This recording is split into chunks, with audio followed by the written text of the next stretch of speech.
Welcome back to the Scale Builders Guild and that other channel as well. It's live Wednesday takeover. What do we call this thing?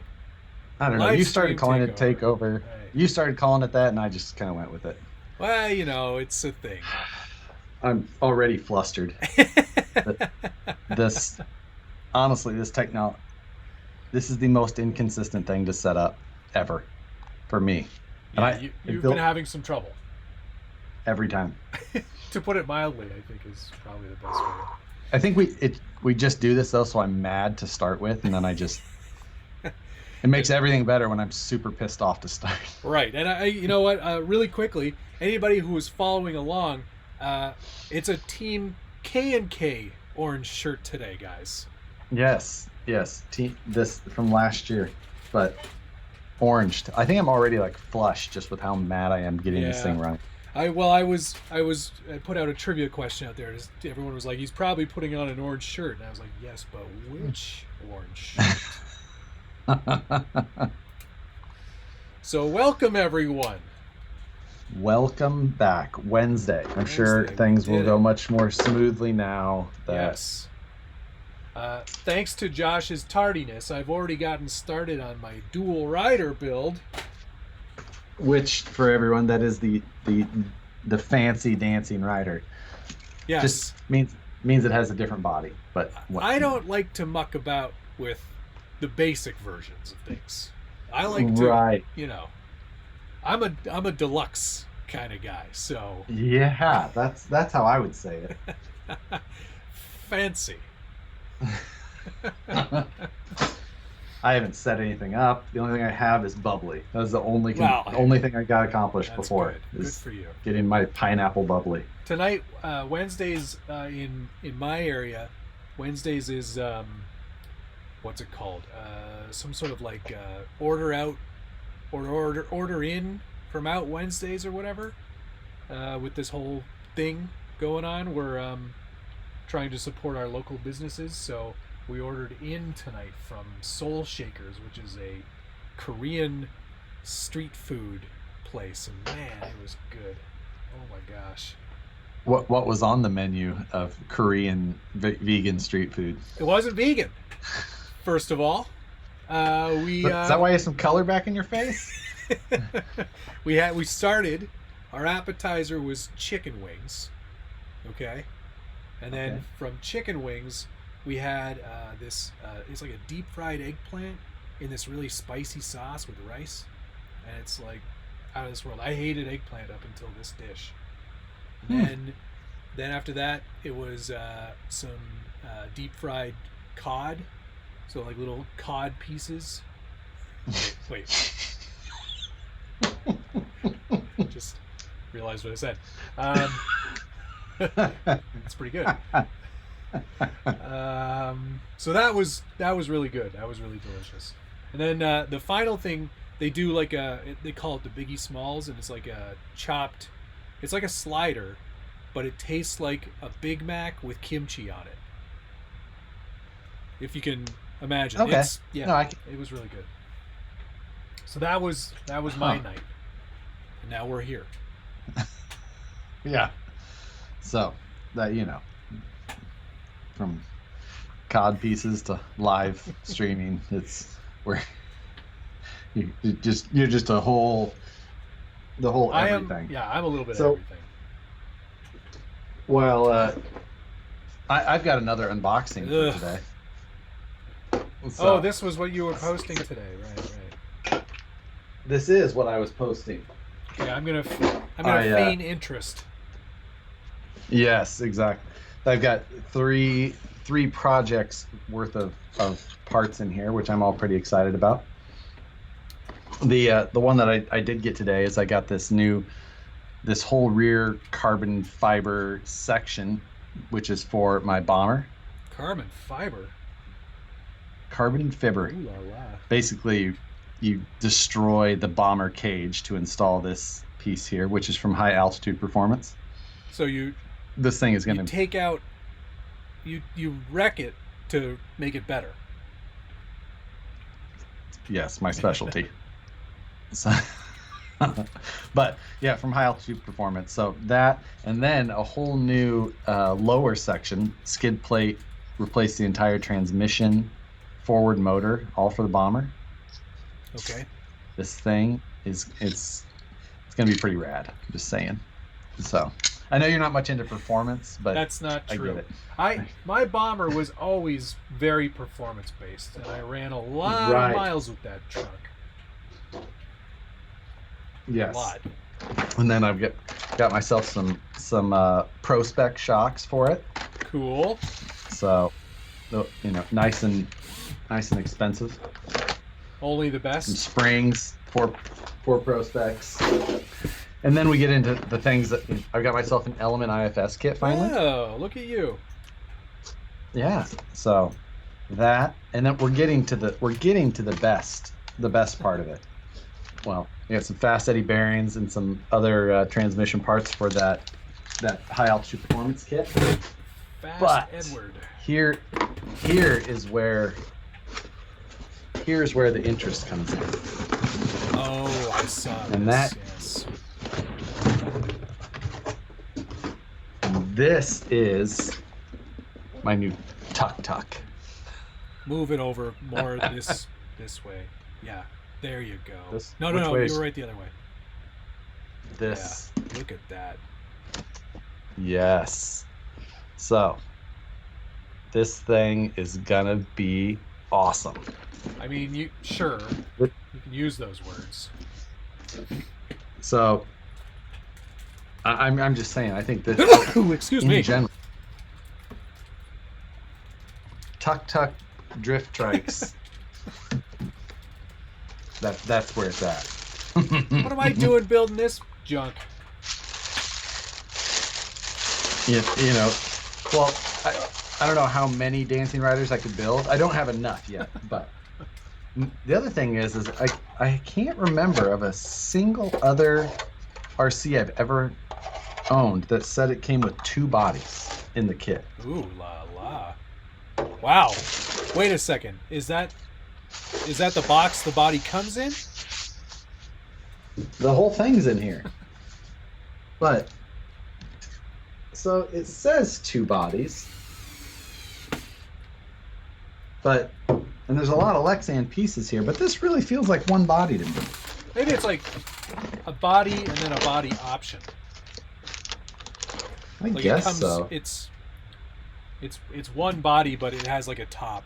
Yeah, because this is the So yeah, you can The- drive it topless. That's the second body. and then the nose.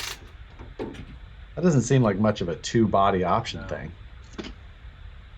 So Oh man. Yeah. That's great. That's going to be a lot of fun for you. duh. But yes, listen. If nobody else can be obsessed with 3-wheeled RC vehicles, it's me.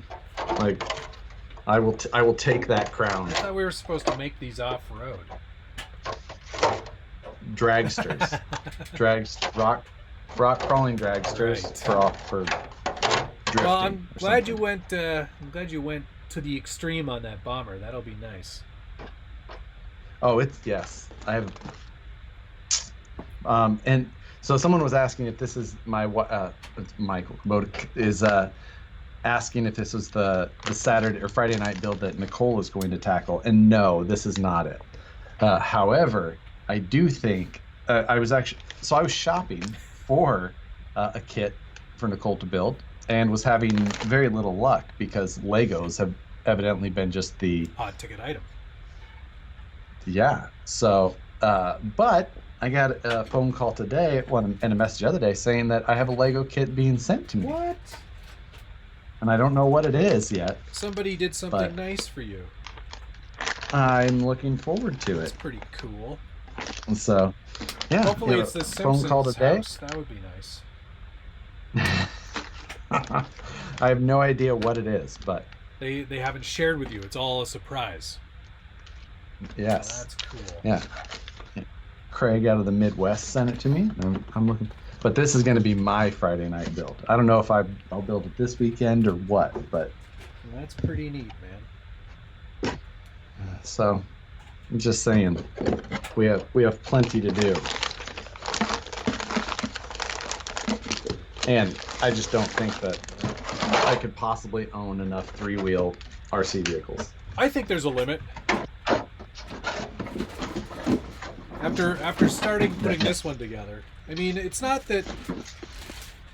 Listen, it's not the build of the Dancing Rider that does it for you. That's you good. got to actually drive it. Well, that I will do because I have plenty of time. Oh, looking at some comments here. Oh, some of those Chris from Salinas Valley Scalers checking in. Some local guys. False. Black Bears. Bears beats Battlestar Galactica. My office, that was on one of my packages from this week that I sent out. Very nice. That was good. How is that servo actuated suspension build going? Did you see my? Oh, I showed you my active suspension a little bit, haven't I? It's that thing is moving along. I've got some things to do on the electronic side of it, but then it'll be basically done. So for those that don't know, I posted a little bit about it, but specifically not got very in depth with the posting. And it's this build here. This is a Kyosho phaser platform, and as you can see, I've got 2 servos in the back. I designed up a 3D printed mount for it. I'm sure you can't see this. I can see it. 3D printed mount for it that holds the 2 servos. The servo arms are forward, and they basically I pulled the shocks off, put this in place, and then there's this little computer board here, an Arduino setup, or however you're supposed to say it, and Arduino how Matt says, and anyway, it's got a gyro in there, so when you move forward, and it'll fake like the suspension is lifting in the front to act like it's got like a floaty suspension. So you stop, and then it'll dive down in the front, and then kind of settle back and forth, or a side motion will make it body roll left to right, and it's all adjustable. You can do dampening and weight biasing, so it kind of acts like it's either front heavy or knee, ride height adjustments, all kinds of crazy stuff. So it's pretty cool, I have to say. When I saw the demo of it, and I think everybody sent it to me, like Messenger, it was one of those ones. Instagram, Facebook.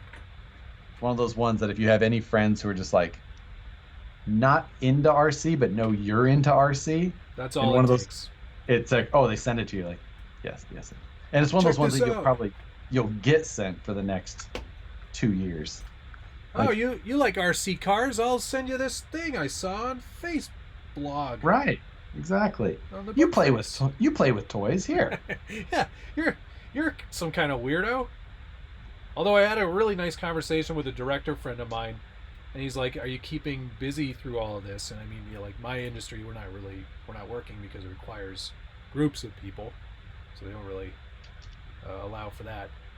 Right. He's like, "Are you keeping busy?" And I said, "Oh yeah, I got lots of projects going on." And he's like, "I'm starting a 16th scale tank kit from Tamiya," and I was just like, "All right, good for you. That's great, exciting stuff." And then he wanted to see all my models, so I sent him pictures of everything. But how long did that take? Oh, hours. Yeah, right. You really get into the conversation. I had to do a really deep dive, and he wanted to see a bunch of older stuff from like all my Land Rover, like old school stuff that I did a long time ago. Yeah, that's I think a lot of people are in that situation, finding either new hobbies or finding some rebirth into hobbies that they had before. Yep, definitely. It's a good opportunity. You might as well use it. Yeah, I mean, I'm obviously shopping excessively, so yeah, and I'm waiting for more stuff to show up. It's just, oh gosh, so what power plant are you going to put in that bomber? I mean, it's a big Tekin HD setup, so it's all the power. It's going to break. Psh, not gonna break. I've seen you drive. Exactly. You're gonna wreck it. So yeah, it's gonna be pretty. I shot my first video, upgrade video for it last night, So I not with those parts because those just came today, but the first upgrade video is just some other stuff, and I got all of that shot, and I need to hopefully get that edited and posted for tomorrow, or maybe I'll wait and it'll be like a. I don't know if you'll get it done tonight because this is going to be a long night. Yeah, just wait. You got a whole dancing rider to build. I'm almost done. It didn't take me that long to get this thing running. I don't understand this this pivot thingy. What's the deal with that? Just keep building. It makes more sense later. Is it like a? Is it some sort of slipper assembly, like with the spring in there and everything? No, that is the suspension. No. Inside this part. Yeah, that's the suspension. There's no suspension. It doesn't do anything. Well, you don't know how things work very well. So screw in 3.5 turns once you're in the position. Okay. There you go. Sorry, I'm not reading these very well because I'm not really paying attention because I don't care that much. Oh, well, that's bonus there. 1, 2, 3.5. Oh, it still doesn't. People were saying my audio was off. Hopefully that fixed it because not off, but different. Hopefully that fixed it. I don't think this thing makes any sense. It doesn't seem to be doing anything. It's not. Well, but you either didn't install it right or. Is it supposed to bounce off of itself? It's a torsion spring. It's a torsion setup. Yeah. Do I have enough microphone cable? Just barely.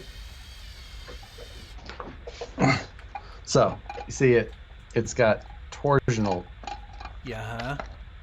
See, it's holding itself up.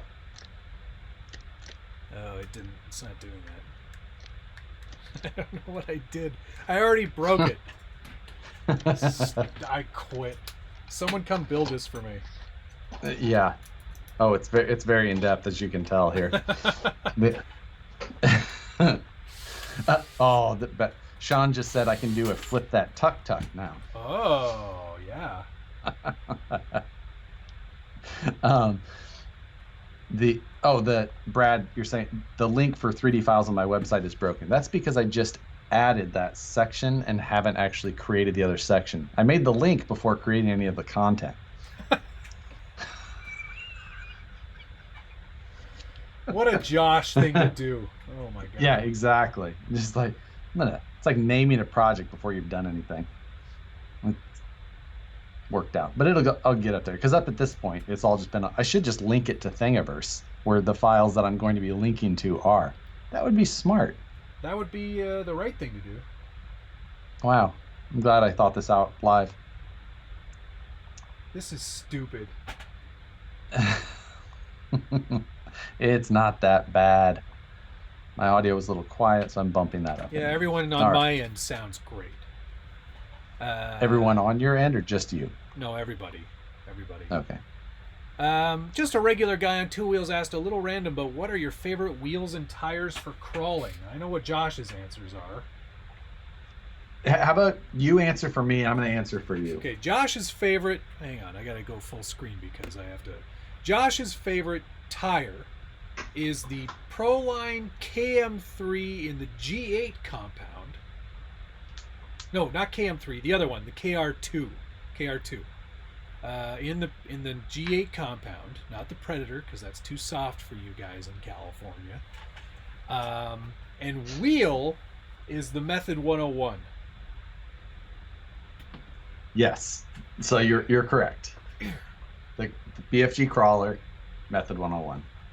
Matt's favorite tire is the RC 4-wheel drive MTR in the 419.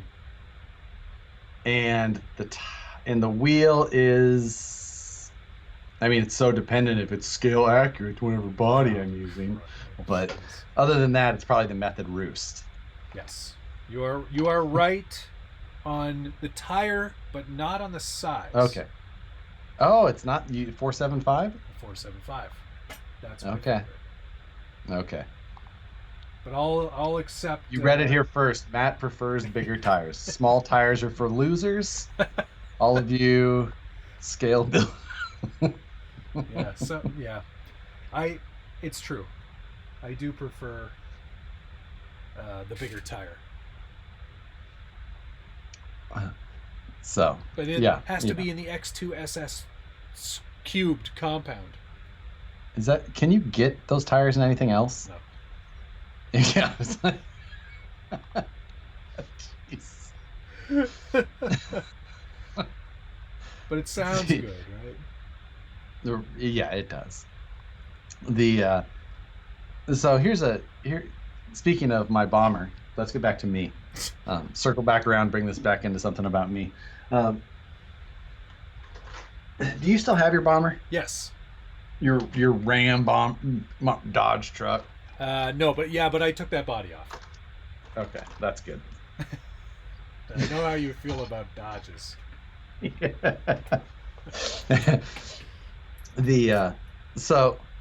Interesting thing on the release of the new bomber.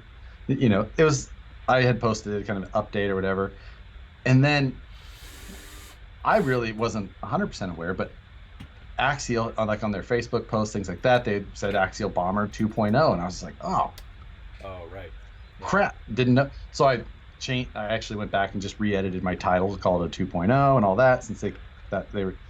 But then I was actually talking with Randall that it's not called the 2.0. So why did it say that on their page? I don't know. It's just an updated bomber, which is all it should be, because they just did a few little changes, There's nothing. Changed some parts out. There's nothing fundamentally on an engineering level different about that car. Yeah. All the parts are going to be compatible with it. It just comes with some different stuff stock. Yes. And the product is just the new bomber. It's not the 2.0. But weird. Yeah, I fixed it. So it works now. Oh, you had something backwards? No, one of the parts just wasn't in there. Just installed. Yeah. Oh, yeah. Gotcha. All right. I'm switching over to us small, and then everyone can watch me build this thing now. There, that's better.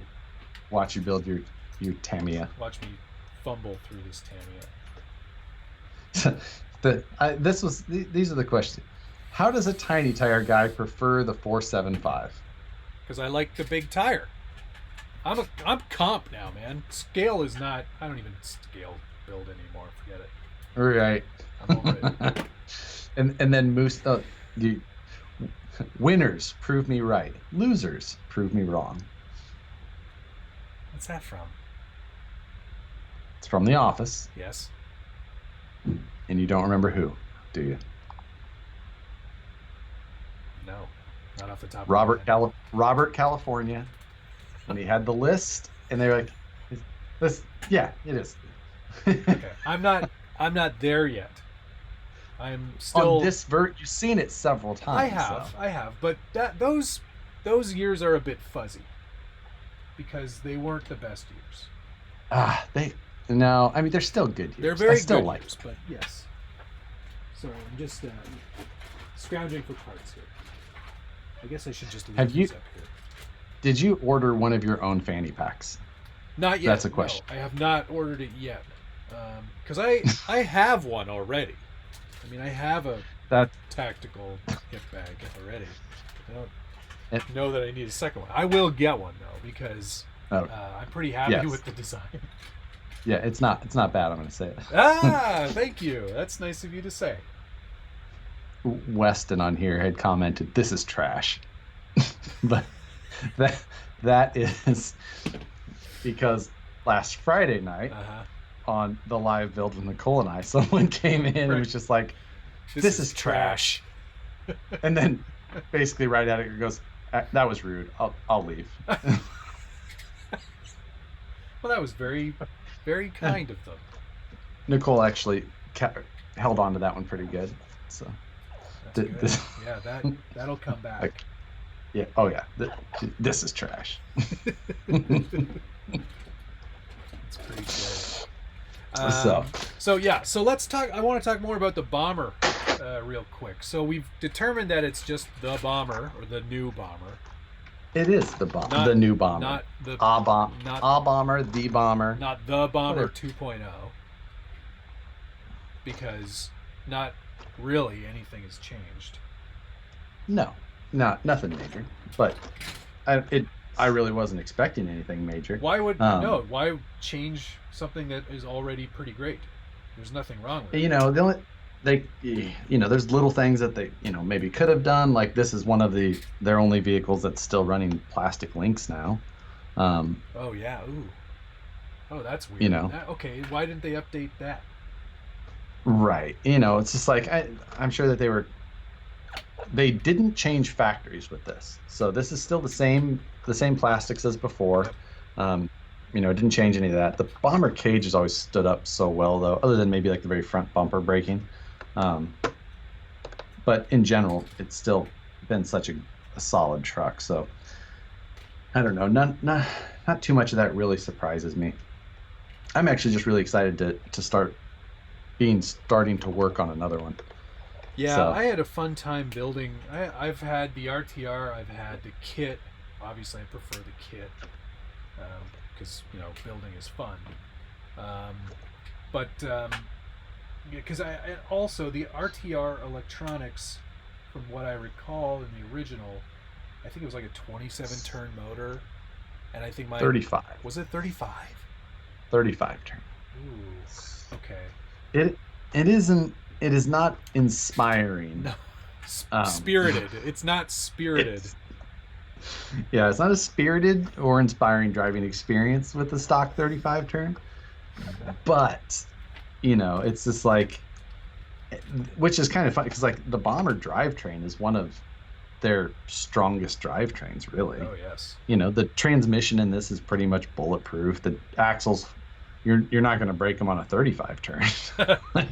No, that is true. That is true. So the only thing that you'll find is that the plastic links flexing all around, basically. So out of the box, the Bomber was pretty durable for what it was. Yeah. Questions like why did they leave out the rear sway bar? It definitely, on a 35 turn, it's not like a super imperative, but they still could have used one. Yeah, on anything else, it kind of definitely needs it.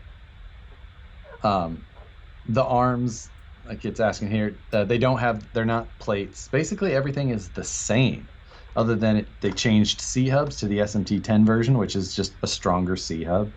Yep. They changed out the electronics. They put bead locks on it. And they put on a new rear like molded light bar that's very much like the X, yep. But not the X01. I thought it was the same, and I was wrong. It is molded new for this truck, and it comes with 2 of the 4 LED pods filled.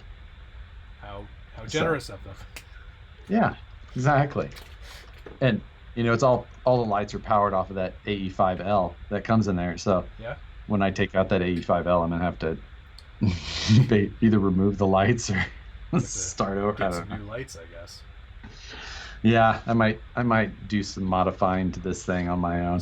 Actually, that's something I might do is try picking up some of that transparent filament that you were using. Oh yeah. Actually, probably not, because I don't think you can find 3D printer filament just about anywhere right now. You can, but you won't get it until the end of May. Yeah, exactly. You can buy it today. Yeah, you can buy it right now. Get it. It says right on there, buy it now. With your Prime account. Yes. I'm surprised you can get Prime up there. Oh, man. It's the only way to fly. Right. I get all my television programs. Yep. Craig is giving me a hint on the Lego setup he sent me. He says that it is made of plastic. So we're one step closer. Wow. Wait a second. I'm guessing it's also in multicolor. No, he just sent you 800 gray bricks. That's it. Yes, I would do that. Just think of the thing you could build. uh, people asking, well, so that's two topics we don't have on our list that we need to talk about, and that is, one is me not finishing our monthly mayhem prospectus, and a budget build. All right. Well, let's start with the easy one. Yes, the first one is me not finishing something. Yep. I mean, you've been granted stupid busy, way busier than me. Yes. Actually, I should just turn that one back over to you. I feel like I've asked too many times. I feel like I've had that conversation maybe one too many times. Yeah. And yes, I get that. You know, like I said, if you can sweeten the deal by telling them by using the leverage of your current inventory already. Yes, because I'm more than happy to swap projects around in order to make that happen. I don't need another one. I really don't. I hope that doesn't give it away. Yeah, I mean, just space alone. Right. I don't like. Where am I going to put this dual rider when I'm done building it? There's no place to put it.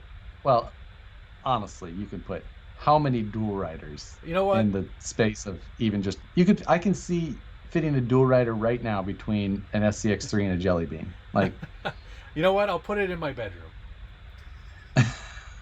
It's definitely where Rebecca would want it. Right. Oh, that's cool. You know where you could put that? I get really excited every time she says. And I'm like, oh, where? She's like, the basement in your workshop. oh yeah, I get that. Okay. I always try to like put a toy or scale model in like the living room or display case or something. She's like, get that out of here. Get that. Yeah, what about the office truck build? That's still, that's gonna happen. That's still gonna. That's the giveaway truck, isn't it? Or exactly. Yes. Yeah. For now, that's the giveaway truck. Hey, real quick, the dual rider doesn't come with bearings, so it does not. I found a few bearings that fit. I don't have all of them, so plastic spacers are going in there for now. Yes, the patented Tamiya bushing kit. I'm just gonna skip the secure using a instant cement because I don't really think I have any of that. All right. Maybe I do. Question here is stuck between. I think this one is actually kind of an interesting question for just about for a lot of people, probably just based on looks. It's like stuck between a bomber and a Capra. Because if you like technical rock crawling, but also Ultra 4 driving, which one would you pick? And I think this is an easy pick for me. Bomber. Yeah, me too. Without question.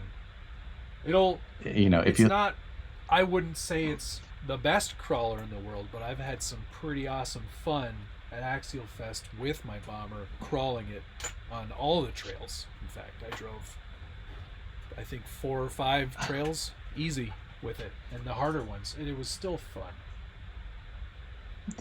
I do absolutely love driving a bomber, because it handles kind of technical rock with a little bit of momentum. It handles things really well. You can kind of hit things with speed, which is something I like to do, and it will end up at the top so many times. So there's no stopping them.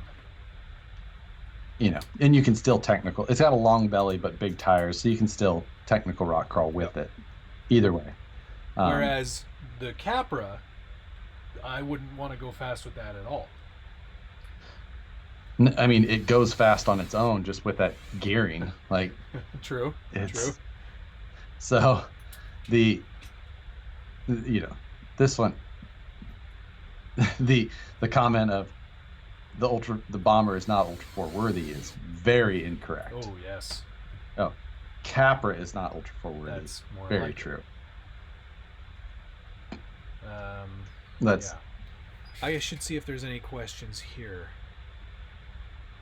And don't this was Bomber 2-speed to improve crawling. Don't do that. Don't get a Don't 2-speed. do a 2-speed. Just get a good brushless system, and you don't need a 2-speed. Stop doing 2-speeds. Yep. We don't need 2-speeds. Lots of people checking in. Lexington, Virginia, Puerto Rico, Kelso, Washington. I think I saw Australia, mate. There's some Australians in Mount Juliet, Tennessee. Charleston, South Carolina, Alaska, Melbourne, Australia, Allensville, PA, Milford, PA, NY from Indiana. All kinds of people. My mom. She's not watching. I mean, mine does. So, but yeah, I have actually yet to crack open my IFS kit. Well, there's a lot of parts in there, but it's a quick build. Is Yeah, it? It's not a complicated one either. Like that'll be like for your live streams, which are usually 4 to 7 hours. You'll get that done in the first hour. I guess. And yet more. What is this? This one builds a. This one builds some sort of. What is it? Like a arcade game. That's the word I couldn't think of. You get an arcade machine in that one, which is pretty cool. Pretty cool. Yeah. If you're a paper craft person, why not? Yeah.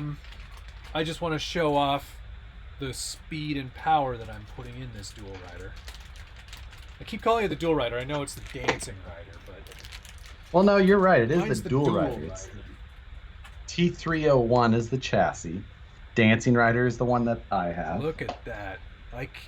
Guys, this motor, I'm almost afraid to install it because it's going to be hot. It's going to be a hot motor. Mine's still going strong. What is this? A 370? 380. 370. 370. Yeah. It's not a Mabushi, though. I'm a little disappointed that it's not a Mabushi. I'm kind of worried about the my bearings throughout because at Crawl Masters this year we had basically a rain out, but we were still running our dancing riders a lot. So it's rusty. So I'm worried that it could have rusted. Sorry, I'm just looking for the most important stickers here because I don't want to miss any steps. Yeah. You're asking me to make sure I put my caution stickers on because these motors get Oh my hot, God! guys. Of course you are. They want me to use the hot one. By the way, I do make patches of all of these stickers. Yes, your on-off switch. Yeah, the on-off, all of these. Caution rotating parts. All the Japanese lettering is accurate too. I have found what is one of my least favorite things, though. Oh? And that is assembling element links. Yes. I'm sure that this is a very race-proven rod-end material, but it's the worst. It's challenging. It is the absolute worst. You grease them and do all that crap all you want. That is still the worst. Yeah, I don't like. That's why that's why I wanted to go to IFS so I could get rid of. So you only had to do 3 of them instead of 4, 5, 6, whatever, even more than that. Evan, this is not adult grape juice; it's regular grape juice. Oh. But you're just drinking it out of a wine glass? I wanted to. I'm trying to be fancy. We got a bunch. Now, you were reading off places. Now we got lots of people checking Bronx. Oh, the Bronx, New York. Sure. I Heart NY. The BX. Bodega Boys. That's one of my favorite podcasts. It's pretty good. Portland, Michigander. I guess that That sounds like a place. Michigander. Michigan, Michiganander. Yeah. Everyone's getting snow up north. We had a or not even. We had a dusting. We had a light dusting, but it didn't stick. Oh, John Grant is also saying that he has a Lego kit. Has a Porsche and a Ford Focus Rally. Oh, two more. Couple of good. I think that it could really. I'm gonna make Nicole build things just from now on. It's just where I'm gonna be a Lego channel now. It's gonna go straight up against Jang. You're gonna get so demonetized. Oh, I know. Just immediately. It's like over. Nope. Cop up. Bam. Crunch. Well, they really want you to put that pinion on there. The plastic pinion. Yeah. Press on plastic pinion. Rubber tires. It says do not glue. Yeah, I love. You can tell it's made for speed. Don't glue these down. You'll never get them off. There's no need. Yeah. Don't worry about this old gluing thing. That's amazing. Like I said in my review of the CCO2, there's just something really special about putting together a Tamiya kit, or Tamiya. I thoroughly enjoy it.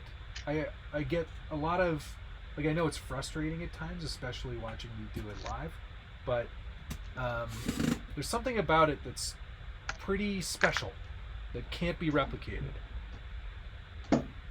Yeah, not unless you have like a fever and, or and Nicole still calls the dancing rider like a fever dream. Like just like whoever came up with that. Whoever went into their boss and said, "Now, boss, I got it. This is gonna be what's gonna sell. We're selling all of them." Hear me out. That's how that one started. Right. All right. Hear me out. Hear me out first. Hear me out on this one. You're fired. Right. Yeah. I came up with a way to save 25% on our next kit. We just get rid of one of the wheels. That's one less tire we have to include, sir. Exact. First off, boom. Now, how about this? No shocks in the back. What if I told you we could make the body the size of a pop can? Okay, you with me? We're gonna call it the Dancing Rider. All right. Next, we don't pre-cut the window masks.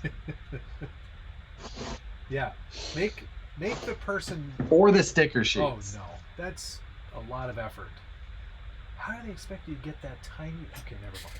I'll get to that in a second. I'm looking at comments here. Bleep bloop bloop. Gotta go back in time here. Connecticut. Are you guys gonna do anything else with the TRX4 Sport budget build-off trucks? No, those are done. We're done with those. We are done with those, and I don't own mine anymore. Okay.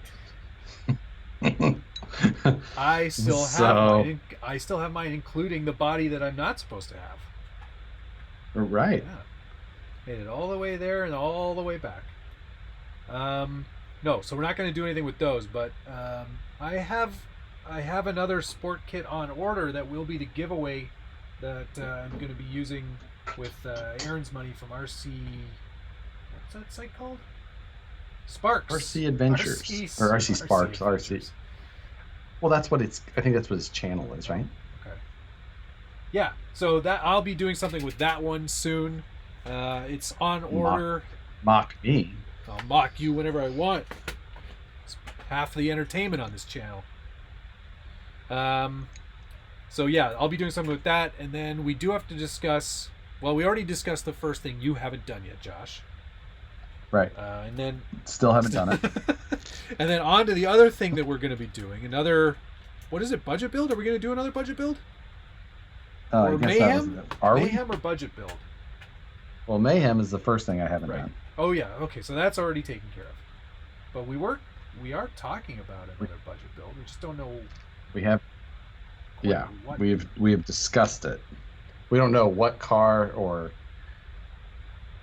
We don't know any of it's detail stuff. it's way too early to do an SCX3. Way too early. There's not nearly the aftermarket support yet. Which isn't to say there It will won't definitely- be, because there will be. There will be, and quickly. Because a lot of people seem to think there's a lot wrong with it. That's always Yeah, the case. that's with any new truck. I think that's right. fair to say. So I think that what our next budget build was going to be was an Ultra, the VS410 Ultra. So well, I do want one. it's gonna be 3 episodes. Okay, so we bought the truck, and well, it's Now we got to pick electronics. pretty good already.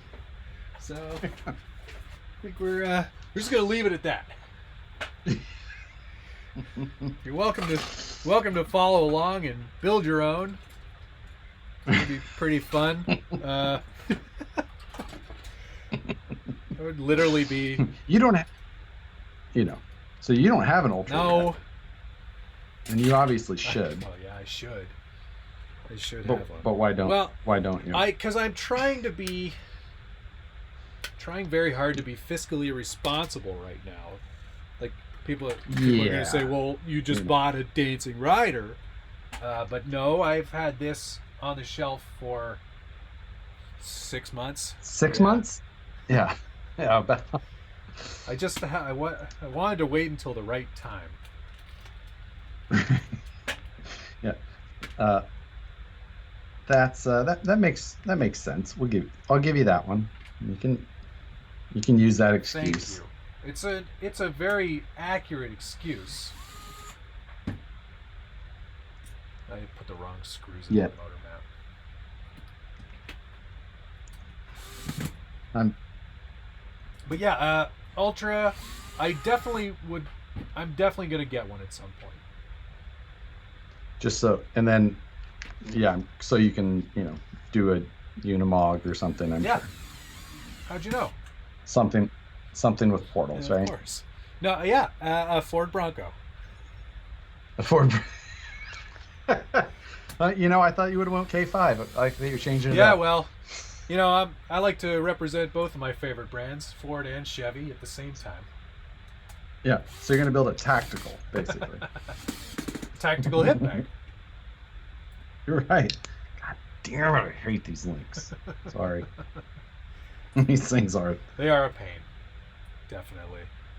Trax RC, you think that the new Bomber is overpriced, and why? I feel they should have brought it down some, because when they re-released the SMT10, they brought that down a lot. They did. It's a viable, question. So, I mean, I guess if you're looking at the areas and trying to think, I believe that I can't remember if the SMT10 got retooled in a new place or not. That's a good question. I don't feel like it did. I think it's just the same. I don't think it did either. And not different. I'm opening bag B.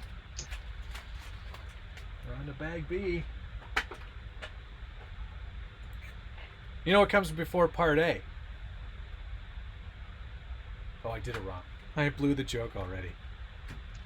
You know what comes before part B? Wait. Part A! Oh my God. Oh, Dad. Yeah, right. That was your up dog joke. Up dog. Nothing much, you? Oh, Yeah. Oh wait. Yeah. I built all of the links for the IFS. Congratulations. We're done. The hardest part is over. So how much is the Bomber? I don't even know. I'm not sure of the street price. The Bomber went up to $449. It was $399. Ooh. It must be all those lights. Right. Yeah, I mean, for a couple of things. For the people who are Spectrum users, like yourself, I have used a radio. It does now come with a legitimate Spectrum receiver. But is that and not just like one of the DSMR ones? Like it'll actually bind to my DX5C, for example? Exactly. Okay. All right. That's correct. That's value added. Right, it is. And it's one of the smart ones even, I believe. SMRT. Yeah, right there. Which bag am I supposed to open? Where's 2? See, I didn't get one of the new bombers yet. Because probably because I got the SCX-10-3 like 4 months before everybody else, but I will get a bomber, I think.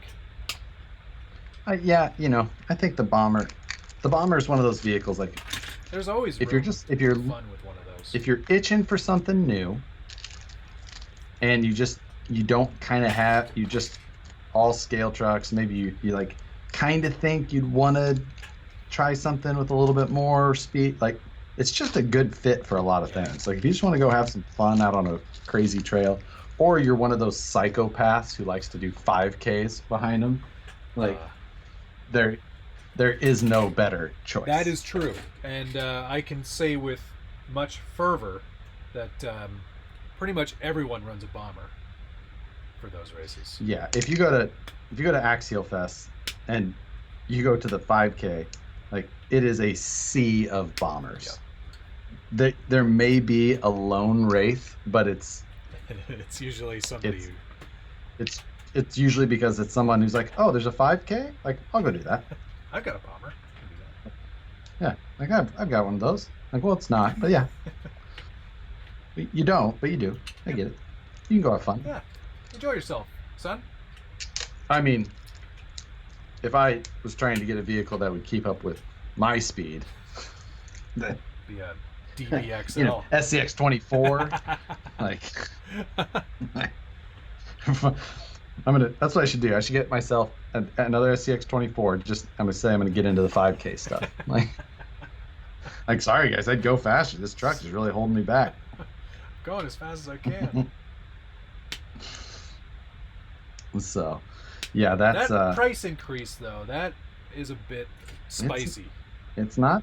It is. It's a price increase. So, but it came out whenever it's been out a long time. If there was actual, like, that's one thing we don't see much is like any effect of inflation in RC, because usually the time period of a model is, well, actually, look at what Tamiya did. What was it, last year?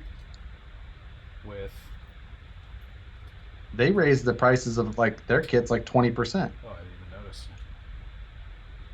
Well, yeah, because it went up from $100 to $120. Like, hey, in Canadian dollars, you know how much I got this Dancing Rider for? 160 Canadian dollars. 118 Canadian dollars. Okay. Is I just can never. Is that a good deal? I don't know. I think they cost like $78 here. It's like. Oh man. Or that's what I pay. I don't know. It's something like that. All right. Well, that's enough on the bomber, I think, because this is. Now let's talk about the Ultra. I want one of those. Yes. Oh man. Swing by Robinette's for some donuts and wine and cider at Parks, but I hope that. That must be a regional joke. Is Vanquish going to make axles for the SCX-24? No. I can give you a hard no on that one. Can you imagine if you guys just you did a full VP'd out SCX-24? It'd be like $1,000. It's still, I know, like you would. It would be cool, but not very practical. Yeah, exactly. It's just People would be amazed that it's not that much cheaper to make smaller axles. I don't get it, man. Like it's way smaller. You just have to use smaller tools and go slower. Like, sorry. So, but in all honesty, if we did it, people would still probably buy it. Like, there's still probably, but it's still not going to happen. It's not really something that needs to be done. Those things are like if you're breaking an SCX 24. Well, I actually don't even know that. Like, is that a hard thing to do? I presume that it is. You'd have to throw it across the room. Which I guess, you know. I think we hang out with different people though.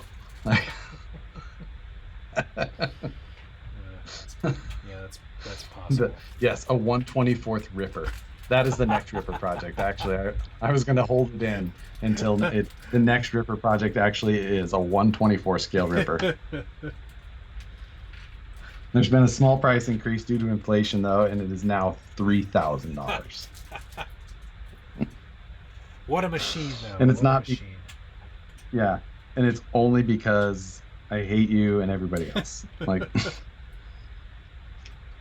it's just greed. So, yeah. What's next on our old topic list? You take a look. I'm gonna see.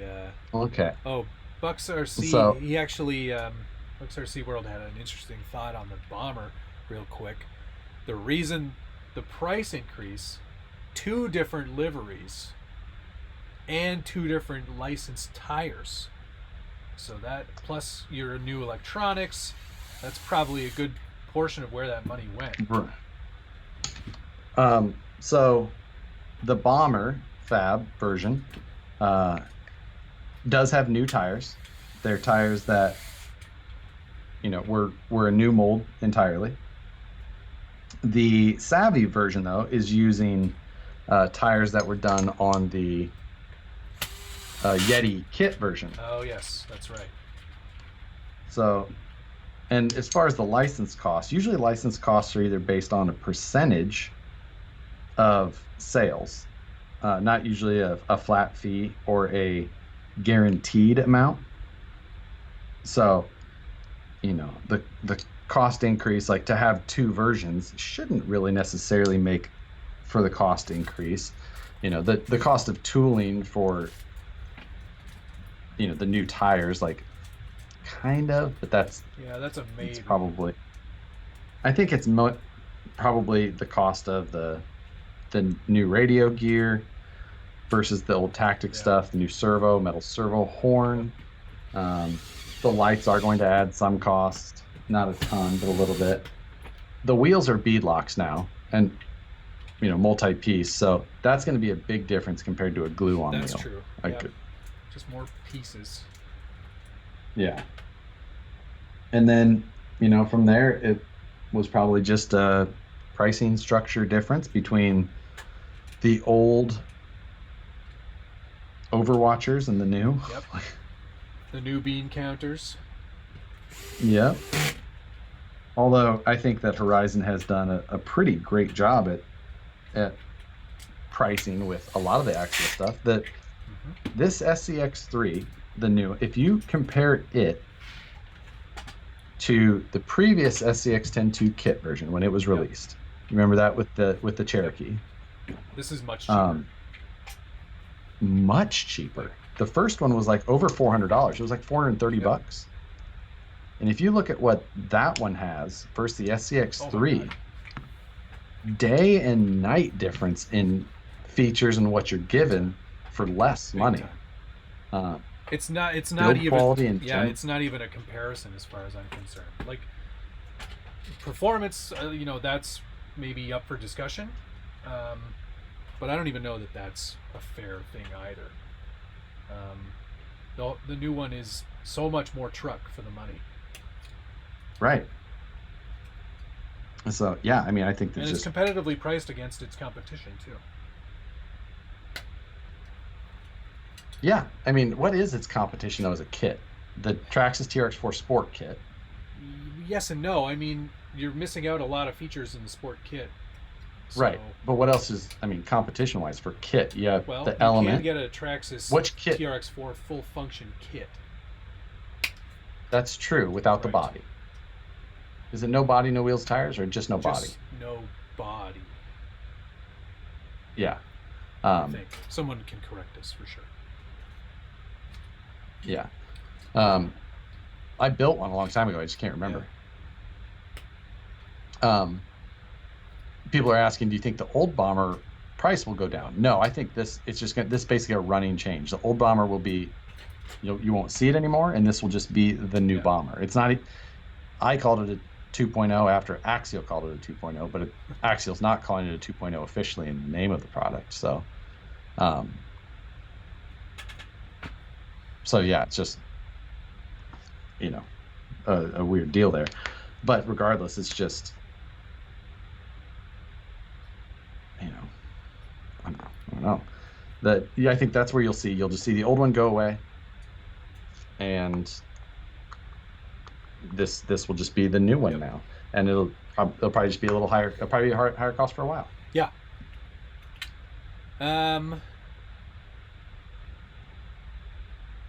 RCing around America. And the new body. Yeah, and the new body. Oh.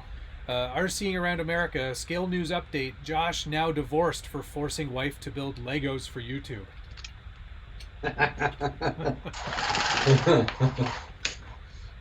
Well, it was a good run. I mean, you guys were together for a couple of years, so that's nice. Right. Okay, what are we at now? It's 9 years. Of marriage? No, not marriage. 9 years together? Amateur. Yeah, it was like a 7-year test drive. Amateur hour. Right. 6-7 years. My wife and I have known each other for been together for 19 years. And married old. for 16. Almost 16. Well, look, I got married when I was 15. Okay? It's part of my religion. I was born a snake handler, I'll die a snake handler. Hey, when you were building this thing, did you install this battery plug thing? This doodad? Nicole's telling me that it was 5 years. No, that's for the AA tray. So screw that thing. I'm gonna have to find a battery that fits in this little guy. A 2S battery, Yes. no less. I don't think I have any of those. Yes. I'm using an E-Flight pack.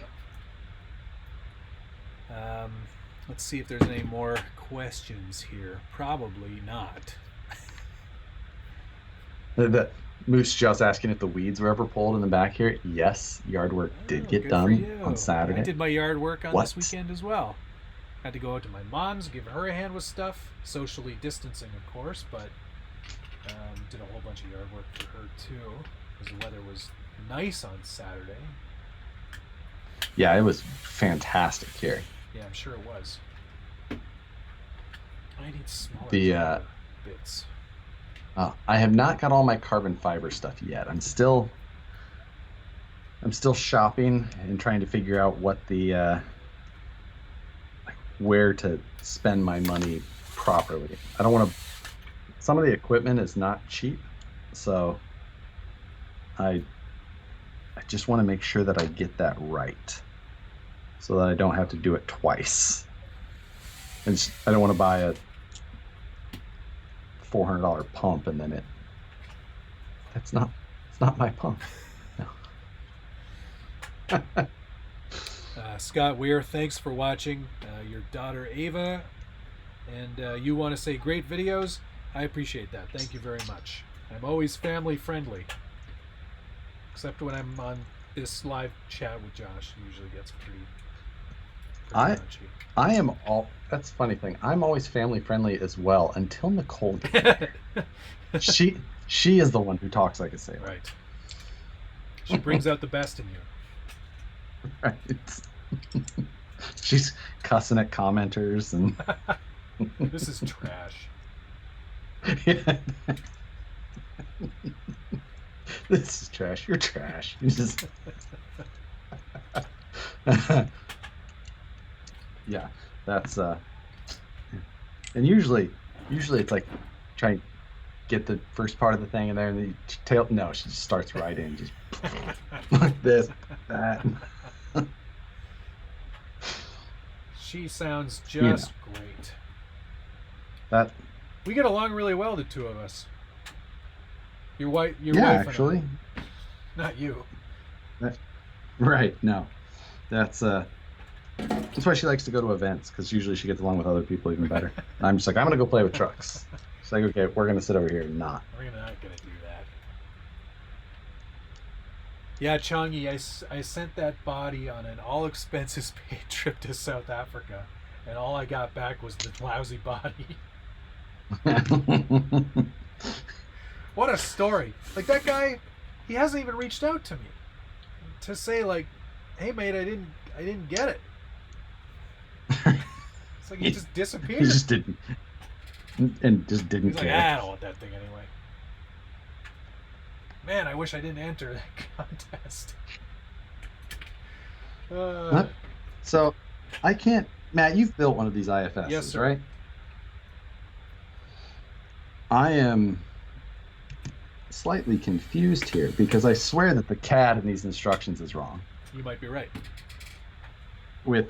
It's showing like installing the steering link. Again, element links just. It says install 2 servo links with bent rod ends. Yeah. And 1 steering link with straights. What? Hold on. Yes. Where is it? Oh, my back is already killing me. All right. Well. Oh wait, is this saying not ×2? Is it rod ends ×2? Build left and right steering. Yeah, Okay. it's rod ends ×2. Honestly, I'm gonna go ahead and say that their instructions are not the best. Fine, you can say that. They look good. They're not. Other than that though. Yeah. They're. It's okay. You could be building another Tamiya kit right Ah, give me a. Why don't you 2 swap builds? Yes, that is Great idea. Play I've already Ep6. built one of them, so.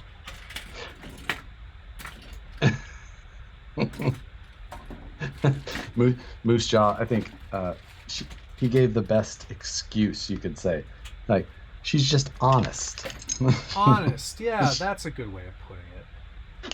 That's a good way of saying she has a trash mouth. I like Moose Jaw, even if he is from Regina. Love you. Right. What? Huh? What? What'd you say? I said I like Moose Jaw, even if he is just from Regina. It's a city in Saskatchewan. Let me see. Canadian jokes. Yep. So funny. Glad. For me. JK, kind of want a Blackfoot or Monster Beetle reissue, yay or nay? Those are always fun. I had briefly a original release Monster Beetle in completely stock form, which was pretty cool. I never drove it because I was, afraid to, because it was so nice. But those are a blast. I would go Clodbuster, I think, more than I'd go Blackfoot or Monster Beetle at this point, though. Because you would do a Clodbuster, huh? Clodbusters are awesome. I never had one. Still never built one. But my cousin had one. And okay. Man, oh man, I was probably 12 or 13. And that thing was the best. It just seemed so fast back then. So, I mean, it's not. Yeah, I look at the Clodbusters now, and I still have some friends who own them or drive them, and like they're cool. But I still think they just look terrible. They're not very like most Tamiya stuff. It's not really in a scale. It's not like it looks like a real truck. It doesn't look anything like a real truck. No, I just think that they look so bad. Like, like, I don't know. Some people love what a stock clodbuster looks like, I guess. Totally. I know the feeling. Like I totally get it. It's nostalgia. Those people are wrong, but I guess like 4-wheel steering, motor on axle. Well, I guess and hard body, right? Body. Do the new ones still come with hard bodies? Really? Always. You can't get rid of the hard body. You think anybody, like in the manual here, it's got like this really great diagram of like, ensure the servo is fixed in the center, and it's got like a horizontal and vertical line right along the center of the splined output, and you're just like, yeah, I'm totally gonna do that, and then you just put I can't wait to have it perfectly aligned. I mean, I usually hook mine up to my servo tester so that it is perfectly aligned. No, not the actual spline, like the actual servo in the mount. They're like, make sure it's like really super perfect. Yeah. I won't do that. Ain't nobody got time for that. Everyone thinks you're such a detail guy.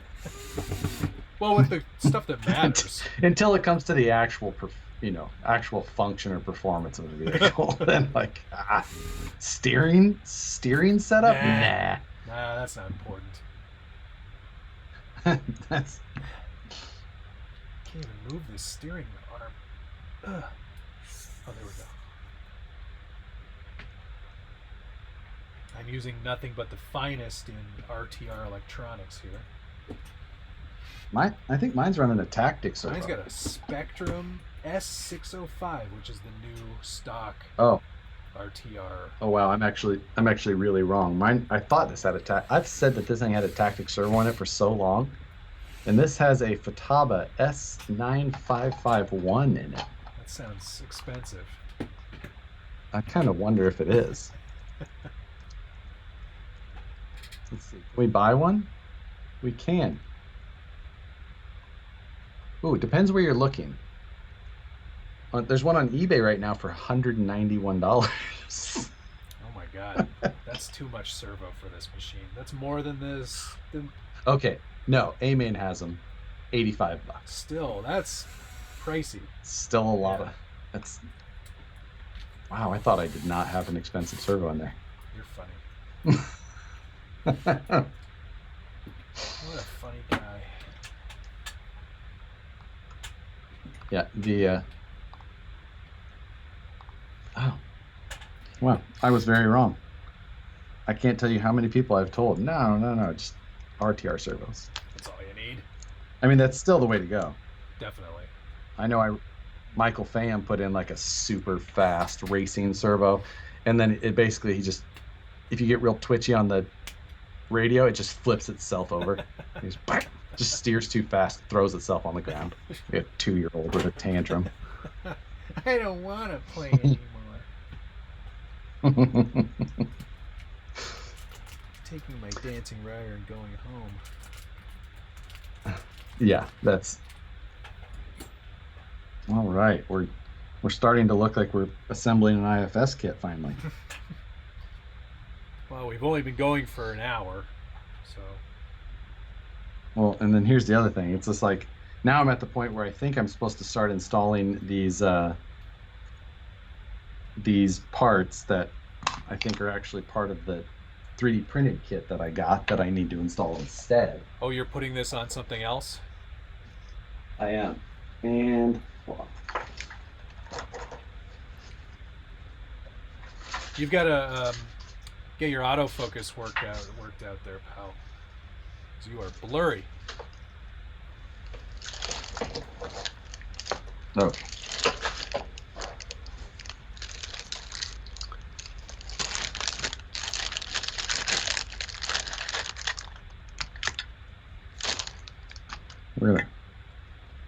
I have no idea what it's actually going to take to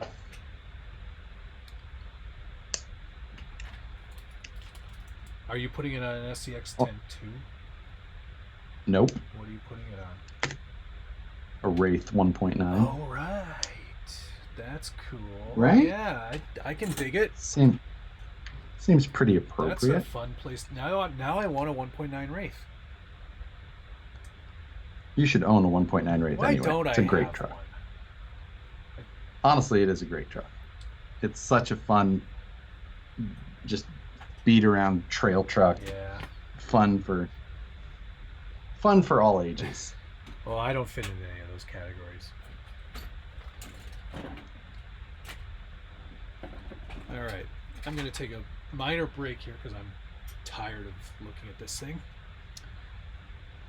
Why not a budget build of the Element, says Harry Miller. So, I mean, that's getting to the point where... So the Element has been slow for aftermarket support. That's true. What Partially, do you attribute so that I think to, they had... I think? I think it's a couple of things. One, I think that they, like, they had a good idea with kind of replicating things close enough to not quite be copying, but having some very similar parts and even some backwards compatibility to Axial stuff. Yes, definitely. But then at the same time, people are just like, oh, use Axial stuff. We're not going to make any parts for it. Right. So, so I feel like that's kind of working both ways on it. Yeah, that's part of it, I think. I think the other part of it is most of those stuff that they already make is sort of like they have hop-ups already that are pretty decent. Or like, like the IFS kit, for example. Yeah. That would probably normally, well, would never be something anybody would do usually. But that would be like an aftermarket thing if anybody was going to do it. Like, right. You kind of, it's interesting because a lot of the scale stuff, like you saw that there was one kit that was coming along. Oh, roll scale, right? Yeah. And then Manitou, who does all the bodies, he's got one coming. And then all of a sudden, Element just kind of like plopped it out. Like, plop, here it is. Just kind of came out of nowhere, if I'm honest. So. Oh, good. I can skip over this whole battery case nonsense. Yes, you don't need that. Ugh. Oh, now they want me to install the ESC and servo. I don't want to do this. But I will.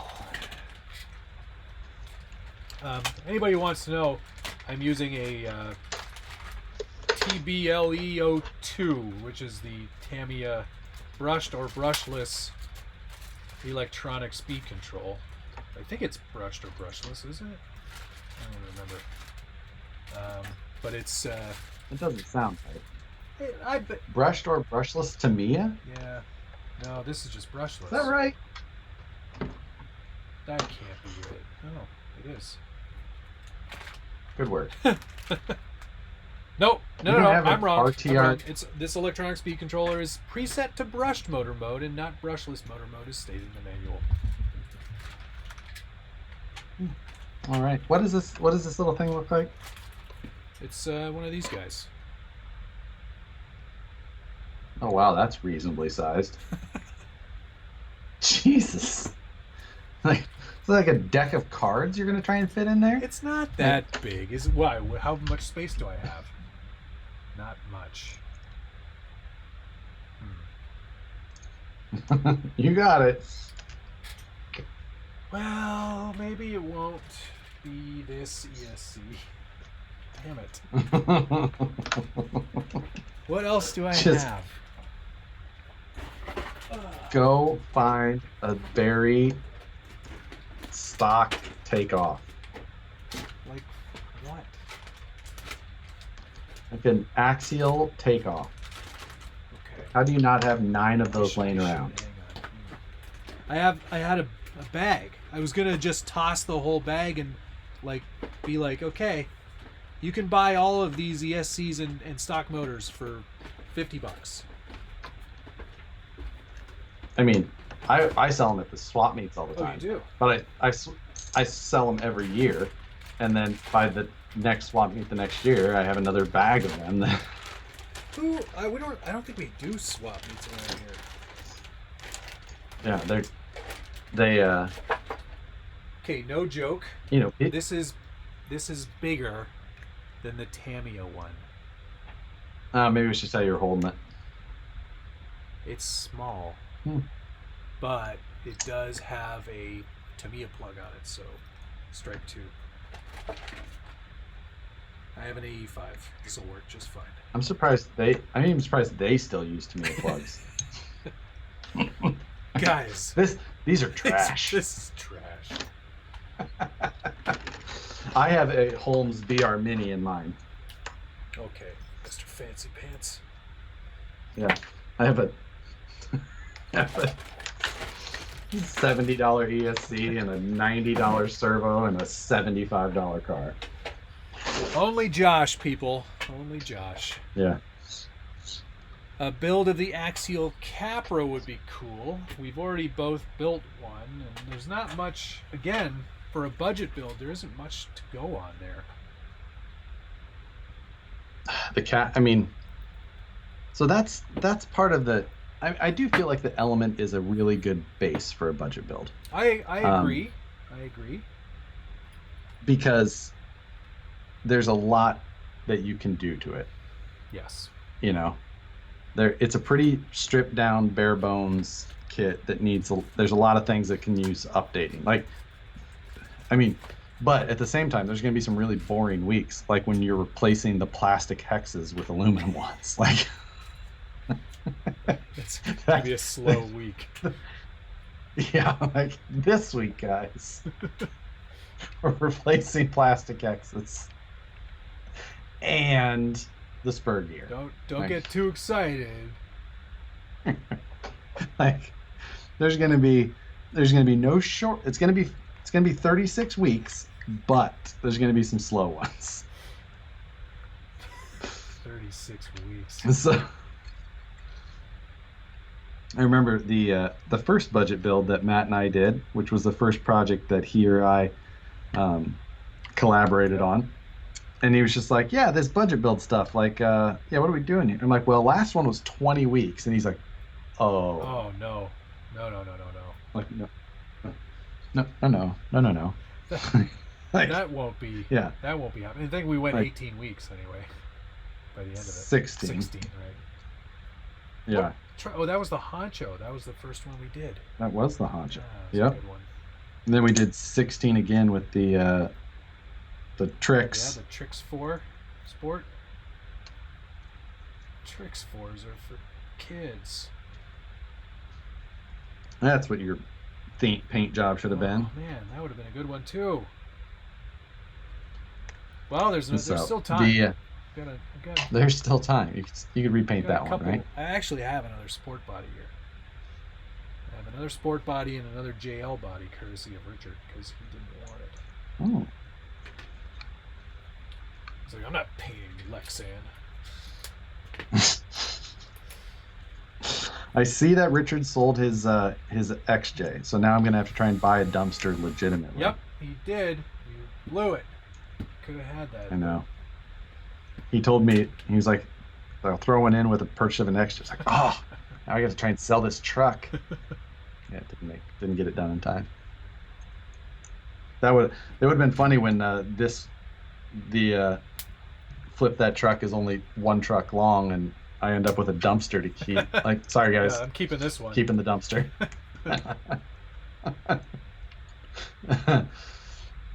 What's the big difference between the SCX-10 and Wraith 1.9? The chassis is way different, but other than that, I mean, the chassis, yeah, is way different. You know, basically you have a tube chassis versus a ladder chassis.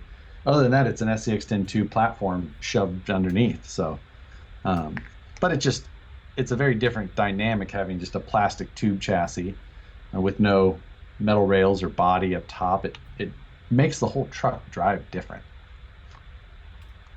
It's a really good truck, really well suited for the 1.9 axles and everything. couldn't you start a budget build with a VS410 chassis and build up from there? Whatever each of you would want. It's a really good idea. Ron G. Ron G, you get a prize. You get to finish building this for me. Two virtual beers. What's the tooth count on a Spectrum? Is it Futaba? 23. So that's Futaba, right? No, Futaba's 25. Airtronics is 23. So I think maybe they're KO ACOMs. Yeah. All right.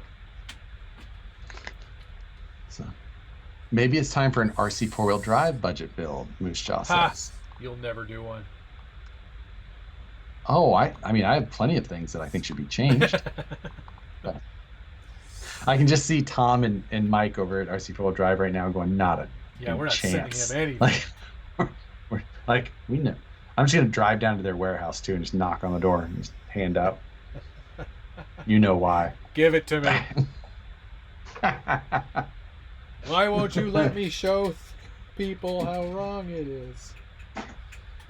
All right, on week one of this budget build-off, we'll be swapping out all the links, or all the leafs for leafs. Yeah. Oh, I think it would be, there's that, God. This little servo tester I have, I know you've seen. Oh yeah, because I blew mine up. But it's got the little LEDs across. Oh yeah, that's right.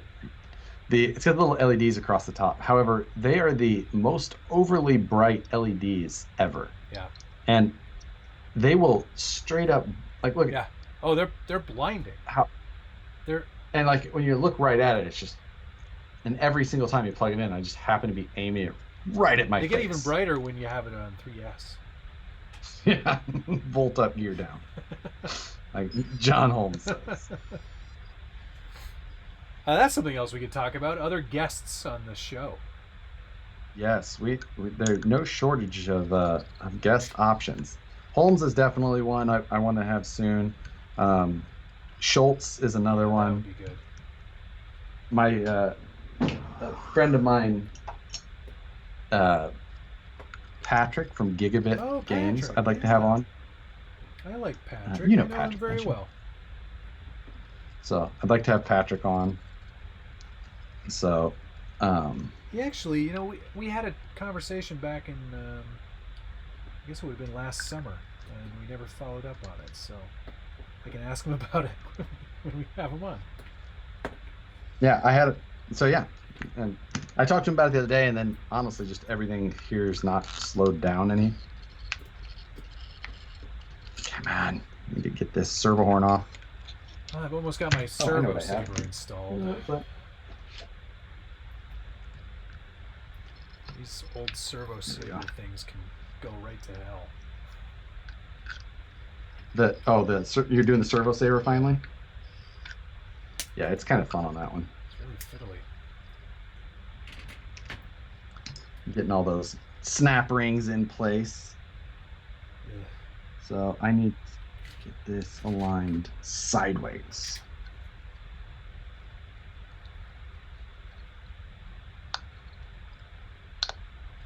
Okay.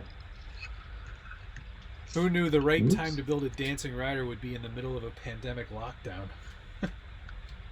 Yeah. It's true. Not me. I didn't think it was going to be the right time. The right time was never, as far as I was concerned. I'm just telling you, you've never been more wrong about an RC until you get yourself a dancing rider. I'm excited. I am. And if you ever make a friend, then hopefully that friend is cool enough to also have one, because racing them is where it's at. Was that a low-key dig just now? I have friends. Just none of them are into RC cars. Not a single. That's how you know you found real friends. Oh, man.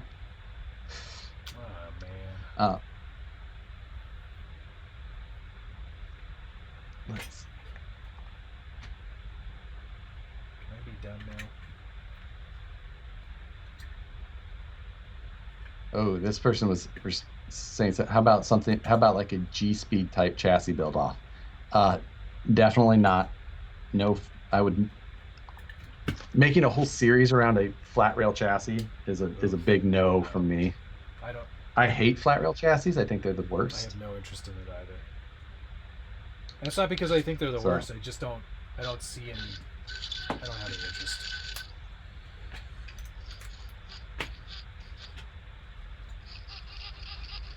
yay. All right. My my servo's installed onto my very fancy. Let's see. Josh doing his Zuzu Holden MU TF2 short wheelbase budget build. That's Okay. mouthful. TF2 and short wheelbase already. Like, is that shorter than 12.3? Oh, man, they are tiny. Because I know they have the long wheelbase, which is actually long. Well, no, it's like So is the short wheelbase is not the TF2's regular Marlin? no. There's a There's shorter. a shorter one. The TF2 SWB is like, I think it's like a 10 and change. Nah, I'm out. And on leaf Yeah, springs? it's These are all of the things I yeah, hate. it's Short wheelbases and leaf springs. Does it have tiny tires too? Yeah. And I bet steel wheels. I don't remember. I think it. You know what? I think it's just. I don't even think it's a roller kit. I think it's just a chassis kit. Minimize their losses. Like, If Mike's watching, he's crying.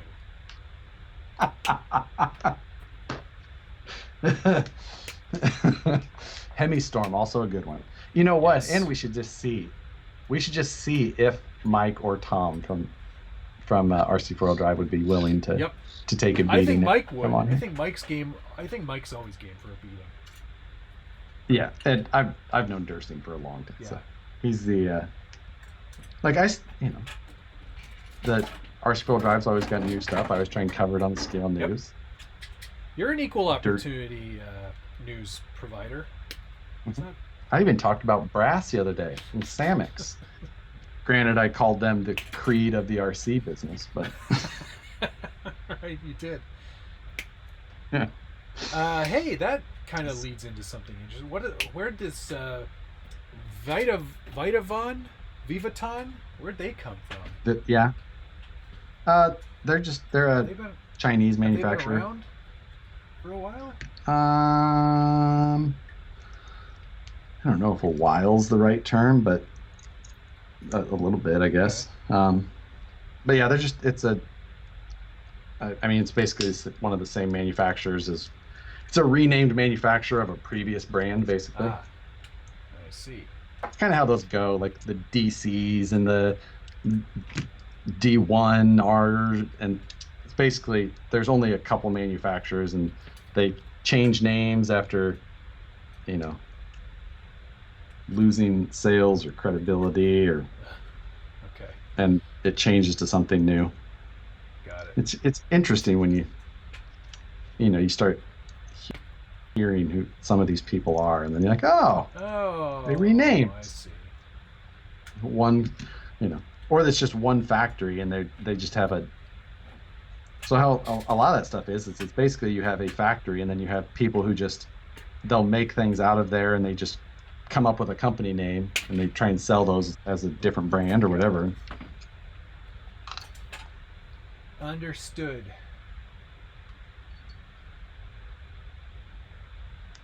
What is the okay? Yeah, don't mold the part properly. Just add a spacer. Well, I'm sure there was a reason. I'm sure it was actually originally used on some semi that was created in 19. What if I told you you could make one part that works for 800 vehicles? I think they have a rule of it has to reuse 80% of the parts in a new vehicle to come out with a new one.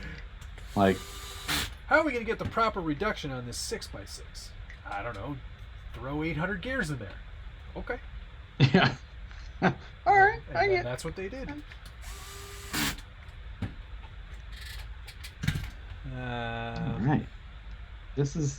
We're starting to come together on this thing. At this point, I have very little ability to start to keep blaming any instruction problems, though, since I'm mixing and matching. I found it went together pretty easily, so, Yeah, I think so. The link CAD is poor. Or not the link CAD, but the link explanation. Moose Jaws asked me if ceramic or sealed bearings are best for the dancing rider. I would call yours sealed, really. Yeah. They're fully plastic sealed. 100% sealed. Nothing is getting in there or out. Yeah. Although I did have some brass bushings that were the same size, so I put those in instead. Really wanted to kind of make sure it was as performance oriented as possible.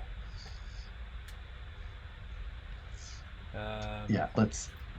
Michael Lenheiser asked if there were any rumors on new clear Lexan bodies being released from Proline or others. And I can say with much certainty that I haven't heard anything. I saw that Proline put out a painted body again today for their Pro SC. Was that the blue one that they put out? Blue and black or something? Yeah. And then did you see that they're going to be releasing another Heatwave one for the Slash 4x4? Oh. Neato. So, yeah. But other than that, I haven't actually seen or heard of any teases of anything new. I mean, if I knew too much, I wouldn't tell you anyway. No. But that's of course. For us to know, and it's for Josh to know and for him to tell me. Yeah.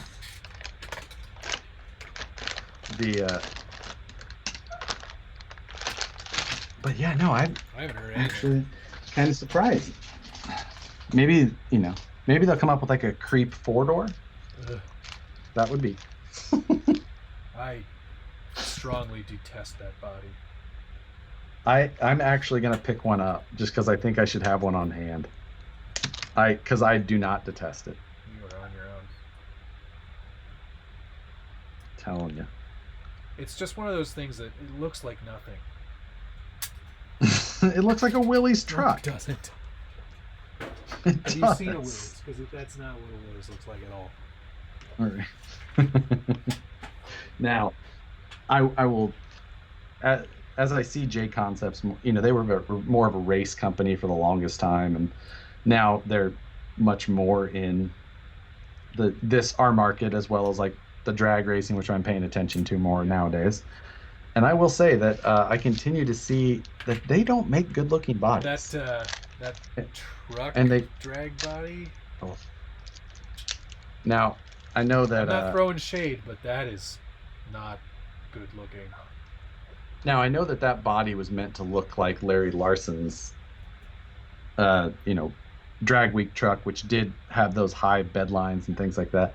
But even so, like just how they finished the body they made, it's so bad. So bad.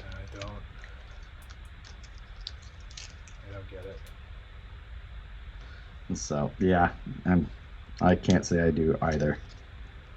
But it is what it is. I'm sure that there's plenty of drag racing people with bad taste.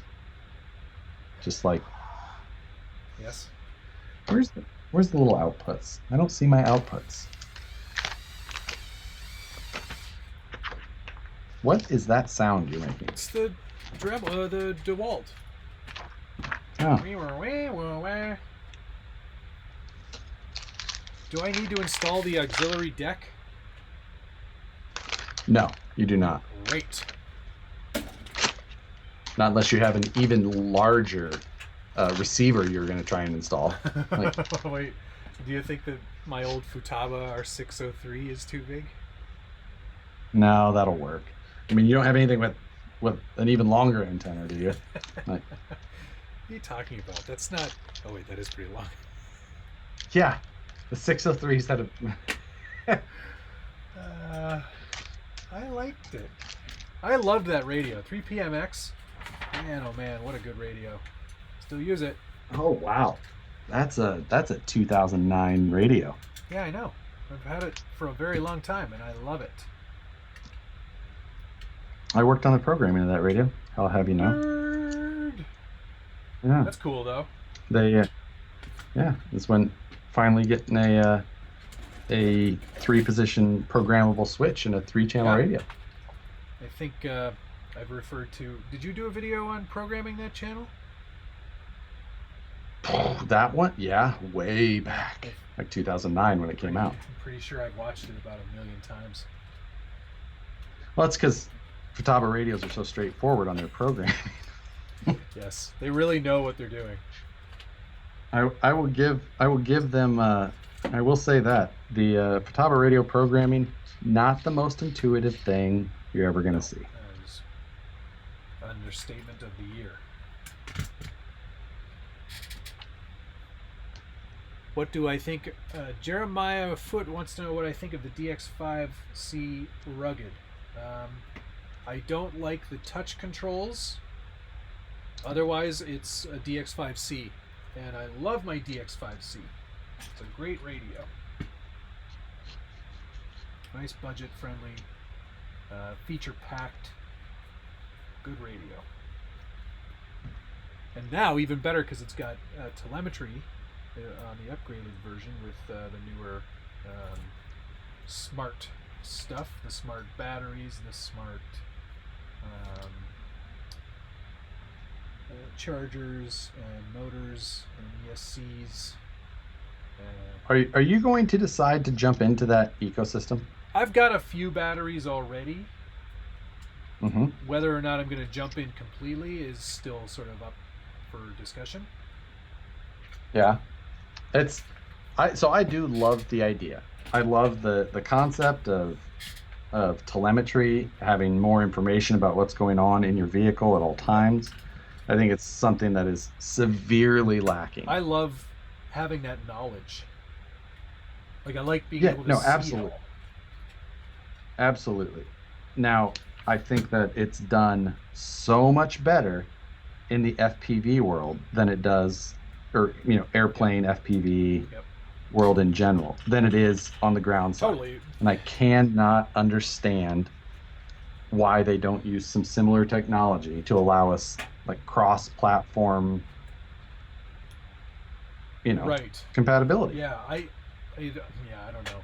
It's I think it's a harder market to penetrate because there's less interest in some of those numbers in our end of the sport. There he is. Because it doesn't matter if you run out of battery when you're driving your toy truck. You're like right next to it. You just go get it. Exactly. Oh, that sucks. I'll walk over there and get it. It doesn't make its way to you at a much faster rate than planned. No, exactly. So I think in that regard, it's a little harder to get into the market because it doesn't have as much bearing on our market. But I can see it being something that over time I think people will get some interest in. Like I love it because I love data. Right. I like seeing all those numbers, and I like being able to refer back to them, and I also like being able to log that stuff, especially like for a drag car. I think that's going to be really key. Yeah, there's just so much time. Like, I'd love to be able to see my motor temps all the time, or things that aren't necessarily instantaneous information that's needed. Like, I don't necessarily care for motor RPM. Like, I don't need that right away. But it's just, I don't know. There's stuff that I wish I could have, motor voltage or battery voltage is an easy one. Motor temp, and Futaba has telemetry stuff, and my 4PM is capable of using it. It's just all very specialized, and I don't know. I just wish things were more universal. Right. But and maybe we'll see hard to sell that. Maybe we'll see that with the Spectrum stuff. as it rolls out. Like they So need to do some more radio stuff. Like some of their older, like their higher end radios, like the DX5R and the DX6, are great radios, but they also haven't been touched by any software updates or hardware updates in like 5 years, probably 3 or 4 years. Yeah, the 6 I think is only 3 or 3 something. They need to be updated. And one other thing that it could be on the plus side for it is that the Spectrum stuff, like the chargers and the battery stuff, is basically just all rebrand ISDT. Right. So maybe, you know, that probably does open up those possibilities there. We'll see something in that regard. So, you know, having that, like, okay, well, could be a thing. More of that compatibility. Oh man, I'm getting to the part where I'm putting the motor assembly to the chassis. It's getting very exciting over here. You know, and Tim here is saying he'd love to run Futaba, but he's already got so much Spectrum, the cost to switch is too high. It can't, switching ecosystems in general is always it's like that's hurdle to get over.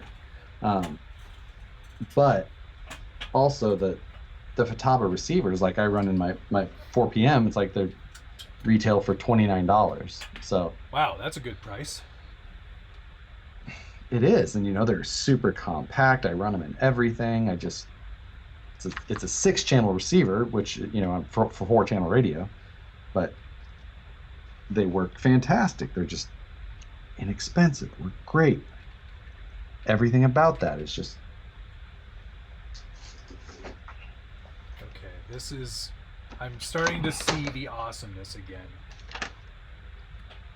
I love how this pivot point goes into the suspension on the motor thingy. Oh yeah. As cool as.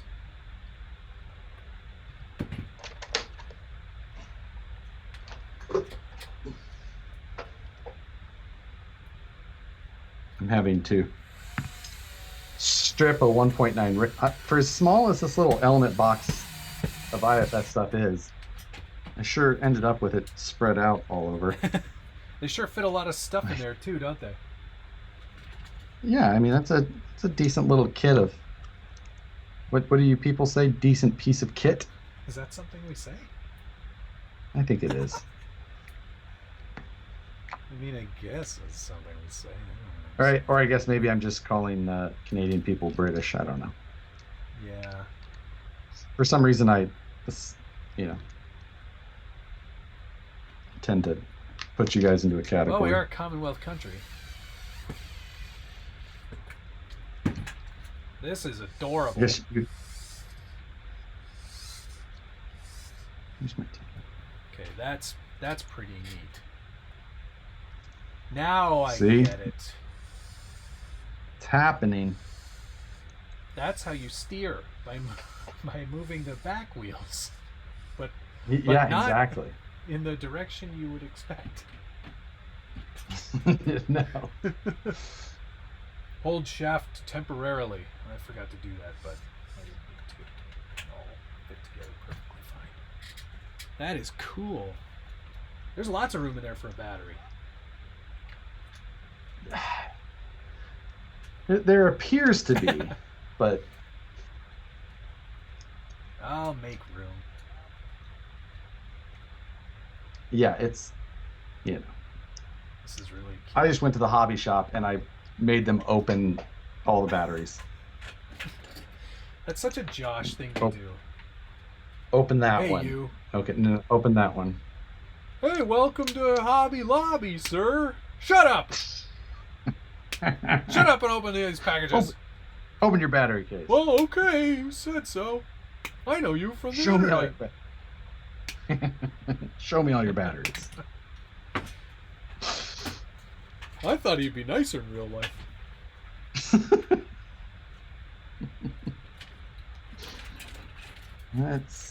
I think I'm getting close to being done. Good thing I painted the body already. This thing will actually be Yeah, finished it tonight. is. Yeah. They totally skip a step on this too. They just show one side of it already installed. I'm just gonna double check. Nope. Yep, they don't show No. it. They expect you to know what to do. I'm gonna go with M3x10s. This is some good suspension on this front steering arm.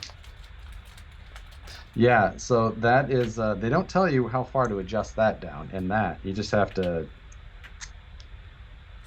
tighten until desired. O-rings from item 42137 competition O-rings for oil dampeners can be used. Those are optional, I think, right? Yeah, not included. Not included. But I just so happen to have some in here. Do you really? Well, they're not that specific O-ring, but they are O-rings. Oh, okay. Well, you know what they say about O-rings. Scene one. You've used one O-ring, you've fit one right over this. Oh, they don't even fit. Ah, that's perfect. The question of what are we building? I'm currently building an Element IFS kit to put into a 1.9 axial Wraith, and Matt is working on the glorious Tamiya T301 chassis, also known under the availability of the Dual Rider and Dancing Rider. I corrected myself. This is horrible front suspension.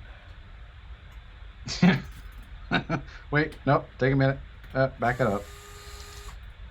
This is not good. But it's not bad either. It's just not good. It's not great, that's for sure. Oh, I appear to have broken it already. Amazing. Look, I never claimed to be good at... Oh yeah, it's because the O-ring is too small and is now inside the spring. Wow. See? All O-rings are the same.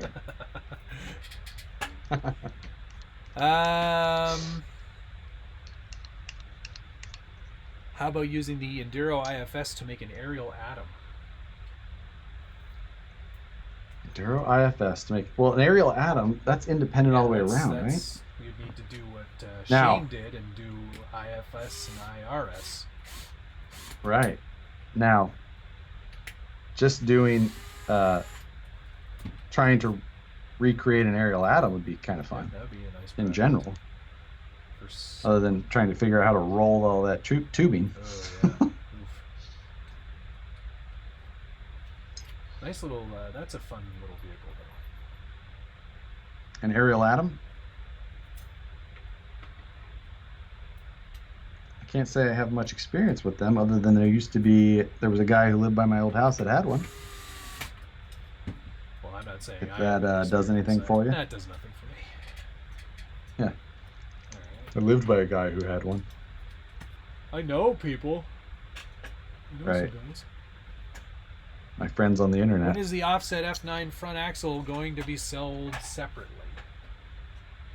As soon as we could keep up with producing them for the kits, which is not yet. That's always a good problem to have. Demand outstrips production. I need to just keep... Yeah. Turn your volume up, Matt. No, I don't want to. That's from Schultz, so it's just because he's old. Oh, yeah, just old. Turn it up! Tell him to... Yeah. Turn your aids up.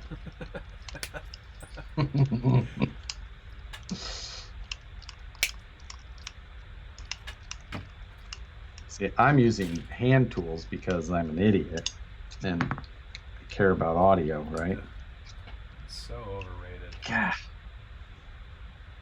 Which way does this go? Do I only put this little part on one side, or they just only show it on one side? Yep. Install left and right mounts. I see now the text at the bottom. Still, Would be nice if... like, that's not what... You read from the top and go down. It's not. This is still bad manual design. When is the new bomber? The new RTR bombers are out now. Whether or not they could do a kit again, we shall see. I mean, they just killed the old kit, so Yeah. I would not hold your breath on a new one. Not anytime soon. Even with a re-release or a refresh, whatever. But yeah, I would not count on that. Much like when is the RTR of the SCX-10 III coming out? Probably not for a long time. Yeah, I imagine that's still a ways out. It is definitely not a month out. No. Definitely not a month.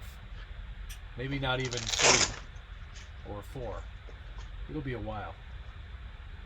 Because the SCX-10 line primarily has always been kit first.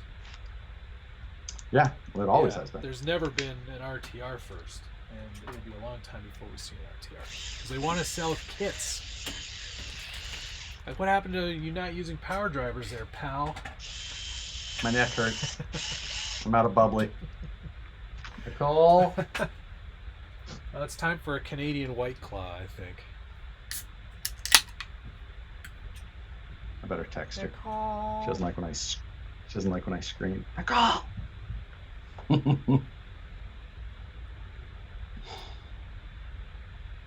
Let's see. My mic is very low. I think it's just because I'm not talking directly into the mic, which is my laptop.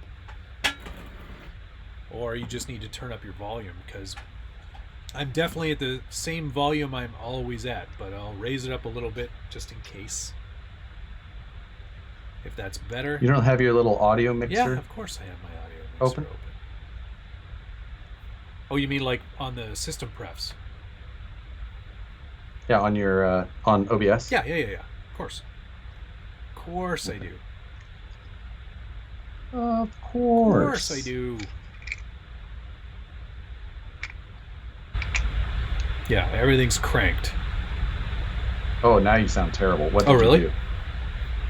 You changed something. Is that way too loud? I mean, it sounds like a different mic entirely. Huh. How about now? Is that better? You're back to normal. Good. Yes. Okay. Do that. Done. Done.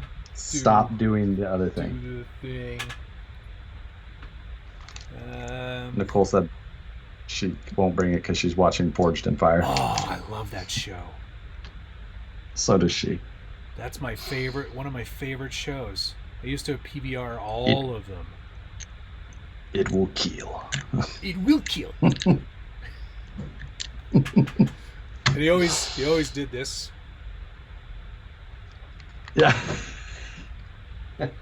My arm. It will kill. I'm still dealing with an injury, so my brother will be performing the test.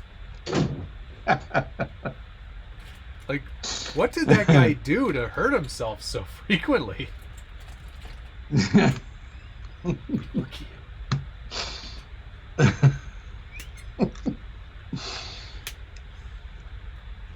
I liked how much the main host, how much his hair changed over the seasons. Oh man. Well, I guess I'm not a long time viewer, I guess, because I've only ever seen the very slicked back version. Yikes! It's a bad hair. I know. And my wife is a hairstylist. I don't understand how it doesn't bother her more. She was into it. Yeah. I don't know. She threw the empty bottle of bubbly at me while when she delivered an empty box of bubbly, I should say. Ooh, more template. Oh yeah, there material. You go. Cardboard aided design. Could you and Matt build that, but better? Another one from the live streams. Could you build a kit, but like better? Like, hey, do what you're doing better. Make it not bad. Yeah. Make the thing you're doing Make good. it interesting. That's Whatever impossible. you just do this, but interesting. That's not possible. You've clearly never watched any of these before. Get in there. Ah. See, this is the problem with IFS, is that I haven't even completed this yet, but somehow this whole thing is replacing a nice little efficient straight axle. Like, it's so much more complicated. I won't disagree with you. It's like, oh, what you could do is take this super well-performing straight axle out, and then instead install an IFS kit for better performance. No, for looks. No. Oh, yeah. Just for looks. That's all. It's for that. Yes, this IFS is going in a 1.9 Wraith. I'm really excited about that. I think that's the perfect place for that, and for that truck too. Yeah, I think this is going to be a great little setup. Definitely. Look now, it looks. I got this. I got this 3D printed part. It's from Crawling Fin, but the I in crawling is a 1, and so it's crawl 1 and G. Crawl oneing. And then FINN. Is the I in fin an I? Yes.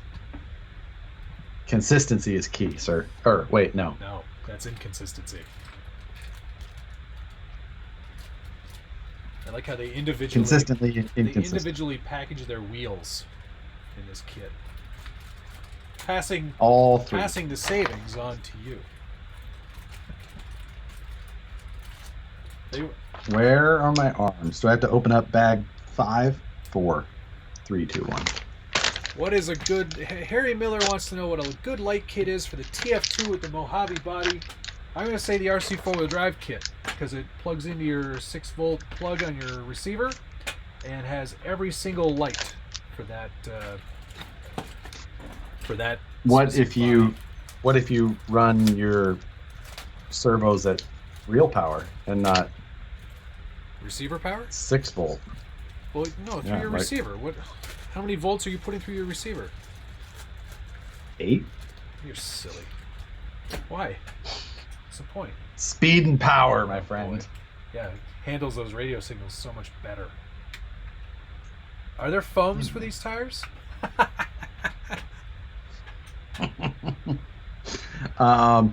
Funny story. Crawler Innovations will offer you Dancing Rider foams. It's one of my secret weapons. Hello, Crawler Innovations. Shut up, it's Josh. Make foams for the stupid Dancing Rider. Listen, spreading the word of the Dancing Rider is... I bring joy to people without them knowing. So I don't need to glue these, right? No. There's no risk of spinning that bead. Oh, okay. Note, thread set screw into ball cup until 4 millimeters of thread is showing. All right. Let's go ahead and do that. You know how I found that note is by not looking in the top left corner. I said, you know what? If I should look for important information, I should look elsewhere on this page before the very bottom, I start constructing. In very small type is where all the most pertinent warnings are. Yes. Mike Philpott asked if my wife ever comes on here, and no, she doesn't. She's not one for the camera lens. Nicole sits off to the side. Yeah, there's no room in here for that. I need to find a bigger room or another chair. Wow, I wouldn't start off with that argument. Like, oh, you're gonna come down here, we're gonna need a bigger room. Like, we talked about it. She considered why not moving me up to the attic, which is not an attic, it's a 3rd floor that's been converted. It's nice and bright. There's a deck off the back, so I can actually go outside to paint. Yeah, we all saw that deck, remember? Oh yes, that's right. How could I forget? And what a deck. I'm going to throw this RC. You could just do that with all of your builds. Well, I finished this. Now we're going to throw it off the roof.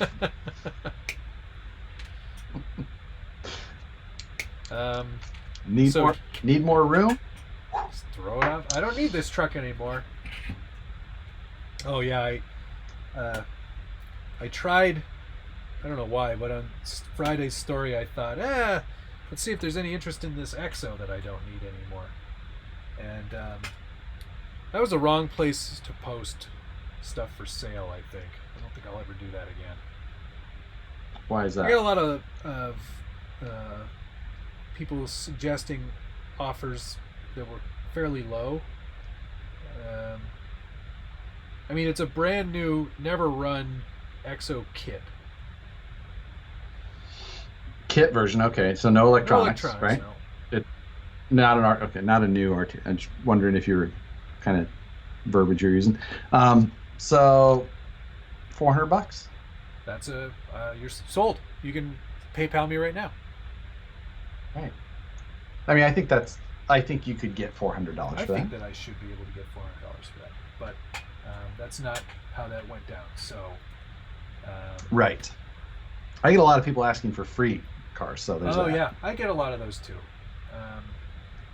I've decided to start responding to some of them. Yeah, I actually, like, if it's a story, like it's my Friday question story and somebody asks, then absolutely. I say, yeah, I've already sent it. It's in the mail. Yeah. Should be there any minute. It depends on what kind of mood I'm in, especially if it's like been a long day of work. And I'm like, you know what? Maybe you should go to work. Yeah. Yeah. I will trade you. I will give you a free one in exchange for your paycheck. I installed the front suspension arms backwards. The front suspension arms? Oh, you mean the whole triple tree? No, just the Wow. not the triple tree, just the actual, like, the bottom half arms. Oh, so you got the rake wrong. There's a rake or trail on a motorcycle. Beats me. I don't. Rake is the angle. Trail is the correlation to the pivot point of the triple trees. Yeah. I can tell you're interested in learning about motorcycles, so I will continue. Please do. I could hear your sigh of relief as I educated you. So I'm going. Yes, that's what that noise was.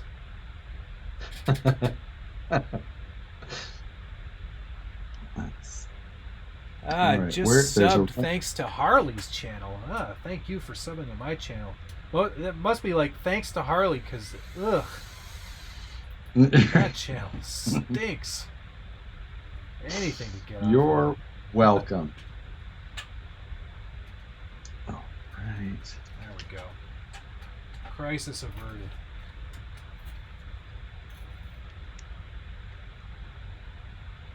All right, now I'm looking for some sort of hinge pin of some sort. I like all the things that I listening to you build don't this. build. Assemble. Oh, What are those stupid hinge pins? Josh After Dark, new title for Friday Nights with Nicole. Yeah, that would go over well, I think. I'm gonna have to start putting a warning at the beginning of those videos. Warning. I'm just waiting for the bot to go through and auto translate those and demonetize them. Like, nap. Like, she called someone a pirate hooker. Like, we're gonna have to stop. Take his money away. You dirty pirate hooker. All right, wheel is on. Almost. What the? Wow. I'm actually gonna have to use a 050 maybe. Is that right? NB1. Did these screw names be any weirder?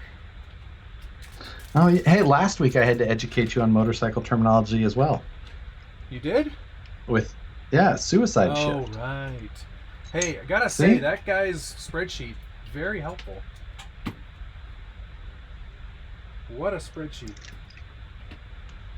What a spreadsheet.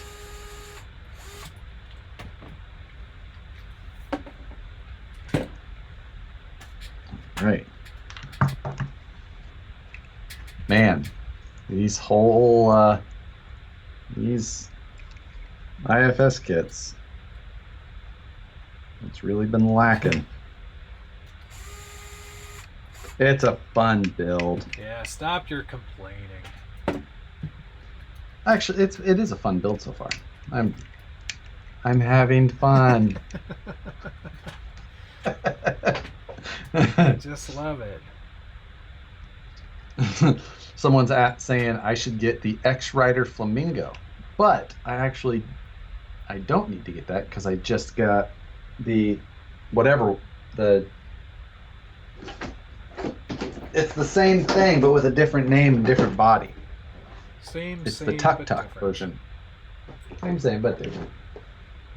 But still, I should probably get the Flamingo. You might as well, Josh. I mean, you know what? And you know what I need to search out, Matt, is I need to buy a Red Cat.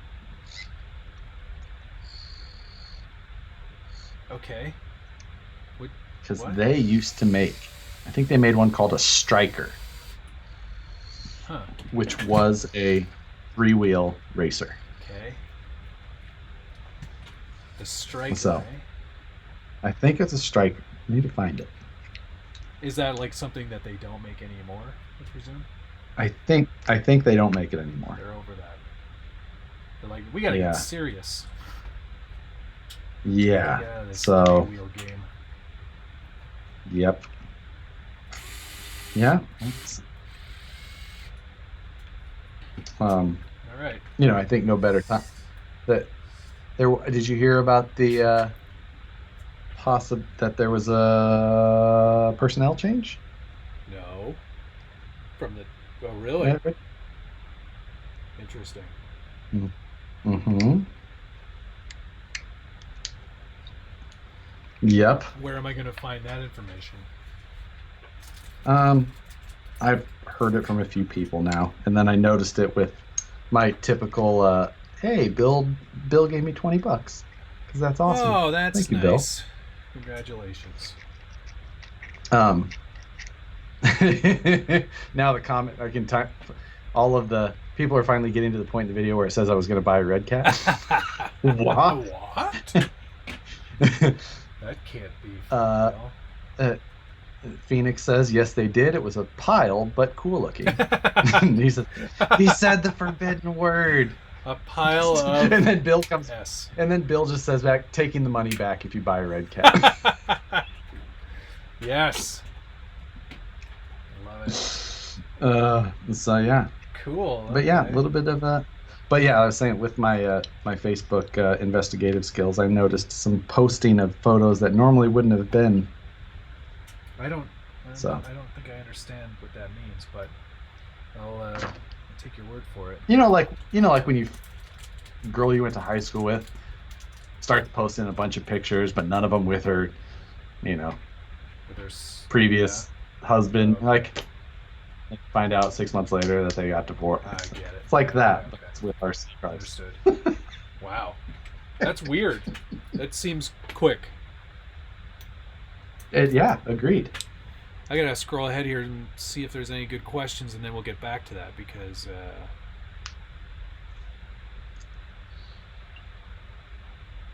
All right, I'm building lower suspension arms now. I think for this ifs kit.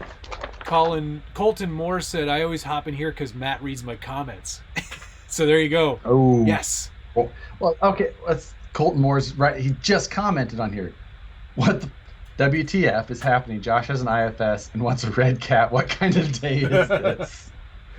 That's a great question. I've been holding off on publicly saying that whole Red Cat thing for a while.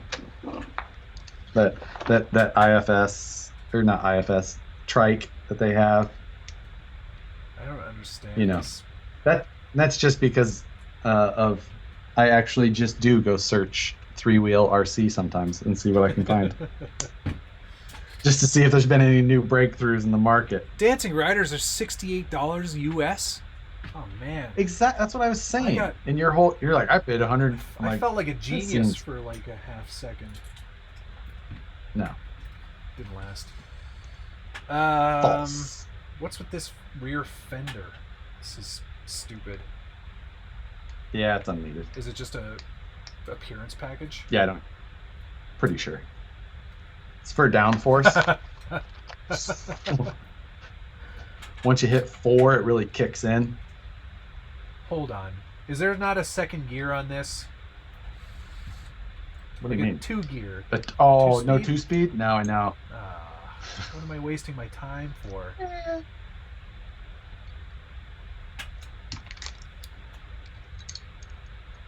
Oh man, I'm only at comments where people are talking about the size of the ESC on this thing. Holy shoot, I'm behind. I just leave mine scrolling at the bottom. I should just do that. Eh? I catch them as they go. That's why I'm always so slow. Do I still have my SCX-10 Jeep Speed Cherokee? I have the body. I have no idea what the chassis became. That was a good build. That was a great looking build. Yeah, I had a fun time with that one. And you made cool video with it. And it actually, like, I took it to Axial Fest, and that was the first time the SCX-10 was out. And we had a good time with it. Made some cool videos while we were there. It was fun. Yeah, that was a good looking one. Yeah. Now that's right. So the SCX-10 was released in 2016, 2015. 2016, and it was around March-ish. Yep. It was March. But that was at the time when Thunder Tiger, not Thunder Tiger, but that Kingstar, which was the factory for them at the time back then. That's right when they were kind of starting to have all the production issues. And remember, the SCX-10 kit came out, but then basically none of them ended up coming out for like 6 months. There was like no supply. That was a debacle. Oh man, that was awful. And that affected a lot of other companies too, not just Axial, because Kingstar made stuff for everyone. Everybody. It just. And like, if I recall, some of the Axial guys had to like fly over there in a mad panic and get stuff. Yeah. Like actually, there was some crazy stuff like that. Going over there trying to claim their molds and things like that. Yeah. Crazy stuff. Absolutely crazy. Not a position you wish on any company, but. Not at all. Well, I mean, I say not any company. Okay. Not gonna go there.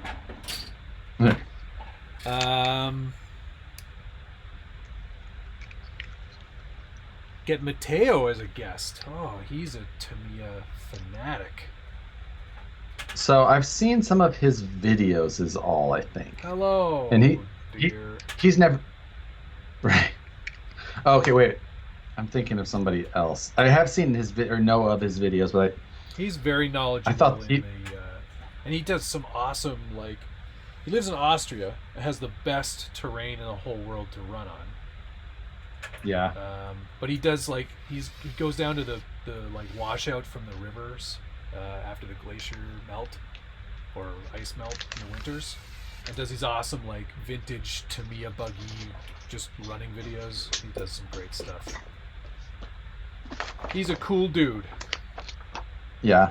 I think I've only seen his running video stuff. Okay. Yeah, because I was going to say, I was like, I don't really remember him talking in any of them. He doesn't do a ton of build videos. He's done a few, and like step-by-step sort of instructional stuff, but he does a good job. I like his stuff. Yeah. Headquake would be a good one, but I don't think that would happen. He's not much for the public's. Not so much. Which isn't to say it's not impossible. It could be done. Where's my X-Acto knife? This thing is starting to look like a thing. It's bigger than I thought it was going to be. That's what she said. That's what she said. First. Only just, my friend. Only just.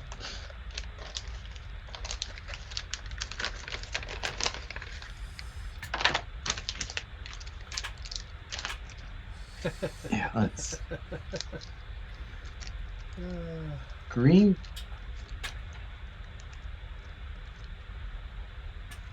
Up from New Zealand, Green Gecko Lego Technic Workshop. Quite the long name, sir, for your build.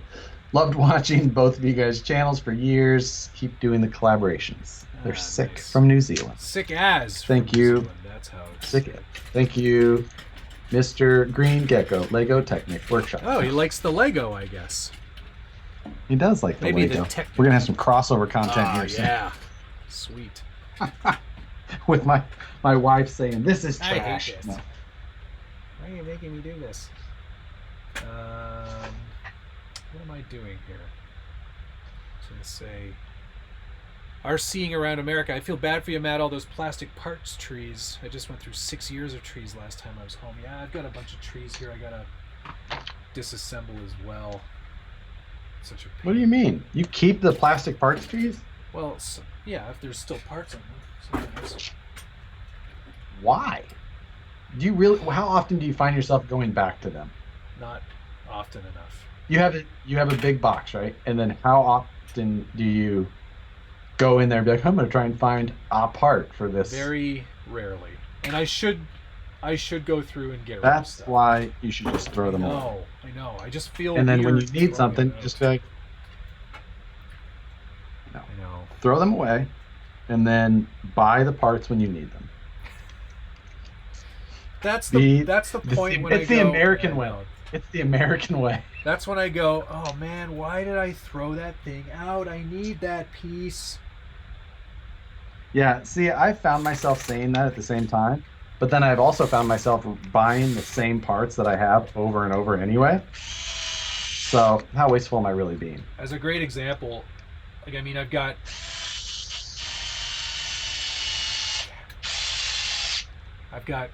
count. Can you hear that? I've got countless. Okay, last. I've got countless SCX-10-1 parts trees. Yeah. Because I'm like, well, you know, there might be a time when I decide to build an SCX-10 again, which will never, like, Right. it's never gonna happen. Well, that's not true. It's not never gonna happen because I have an SCX-10 honcho kit, new in box, that should be built, probably, Right. but it won't be. Yeah. I'm just. I know. There's no reason to keep that stuff. I know, it's stupid. And I used to keep it. I'm not gonna lie. But now we are both in a position where we both find ourselves building a lot more than we used to. That is true. I feel like I'm building all the time, every day. I feel like I'm building a new kit every week, specifically on Fridays, and it's Yeah. like You're building more than You I should am, start- and I feel like I'm building all the time. yeah, and I'm working. Well, I mean, So, some people. I don't even know what you're Some doing. people would call that work. I know your bosses would, but Right. I don't have a boss. I'll ask him. I'll ask him that tomorrow. Okay. Josh said he doesn't have a boss. Right. He what? Somehow, even with the less traffic and things like that, you know, now I still find myself not getting to the office until about 9.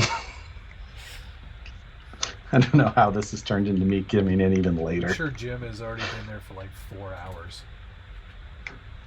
Jim's not necessarily an early riser, but he's still been getting there at like 7:30. Oh Like, wow. Well, priorities, I guess. All right. Hey, quick question: is your Starbucks still open? Or can you just waltz in and get your Starbucks in the morning? So, not the one right by our shop, which is inconvenient, but the one just a little bit further down on the other side is drive-throughs only, which usually equates to a nightmare. Our local one is not open at all. No pickup, no nothing. So I haven't had a Starbucks coffee in 6 weeks. Whew. No. Look, we're starting to look like we've got an ifs. Yes, that looks like it's something. Yeah, it looks like it's going to take up a bunch of space. Not do much for anything. Travis Bear asked me if I've ever built a Tamiya RC tank. The answer is no, but I built I didn't build it. I had a hang-long tank briefly. I would love to build a Tamiya tank and fully option it out with all the lasers and stuff that you can get in those things. I just haven't really ever gotten around to it. I think they're fun. I can get on board with the, when you actually have a group of them and you go out and... Yeah. A singular tank. The tank... Yeah, I just don't know that I could never really... the Tamiya semis.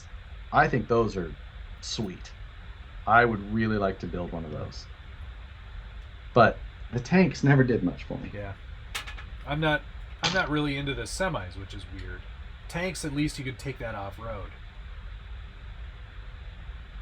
Yeah, that's a thing. You're correct. It's a thing that I would like. So I don't know. Maybe someday I'll get one. I had the Leopard, the cool Leopard. 16 scale that I was going to convert back to RC because they did a static model that was exactly the same as the RC, and I was going to get all these really advanced cool parts for it, and I started collecting all the bits and pieces for it, and then I completely gave up because you had come to the conclusion that you were going to build a tank. I think that's probably what it was. Yeah. Oh my god, I'm putting the body on. I'm done. Well, I have almost built a front suspension. See, this is pretty amazing that we actually got all this accomplished today. I seem to find that people who hang out around me get more done. It's just a thing. This is so. Oh, I see. You only attach one of the screws for the man. The other screw is for your antenna. Oh yeah, he just kind of hangs with the one side. Yeah. Look at this. This is great. My first SEX was the original honcho. Would love to build another kit, but not working at the moment. None of the local hobby shops, not shipping. Fast food shops closed, including drive-thru. No kidding. Wow. Oh. I think I recognized your username, VIPXJ1. Are you down in Australia?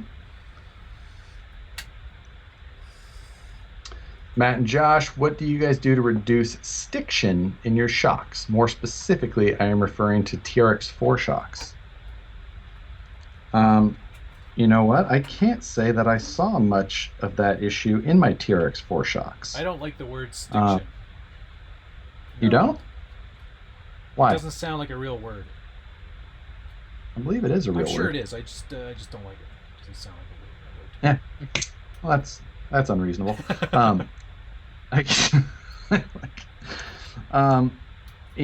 I think the shocks the worst shocks I ever had with that were RC four-wheel drive Kings. Yeah. And I think it was less stiction and more just straight friction, because when you cycled those King shocks, it basically felt like metal on metal. Yeah, they were not. They're the best.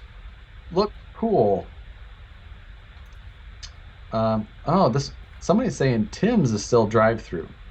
Now, I will say that as soon as Nicole and I crossed into Canada, we stopped at a Tim Hortons, right away. Like, okay, we're gonna give this a shot. And then we stopped about 24 more times in that during that 6-day trip. Because, not gonna lie, I think Tim Hortons coffee was far superior to Starbucks.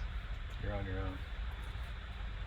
Tell You me. must like But just hot, wet garbage.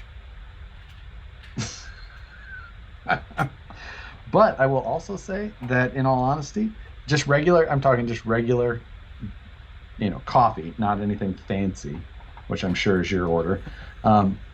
Or you're that super hipster, gotta be black, ground, digested first through some lemur in a southern country. I'm not Peter McKinnon, okay? I can Right. drink a normal coffee like anybody else. Unpopular opinion, but I think McDonald's has some of the better coffee. I like McDonald's coffee a lot. No So- argument here. We have a dancing rider, folks. No, you do not. Yeah, it's done. You have a dual Started. rider. Apply full throttle for a stable start. Always. Trust me, you need to drive it. Yes, you do start by full throttle. I'm just going to read through some of these because this is great.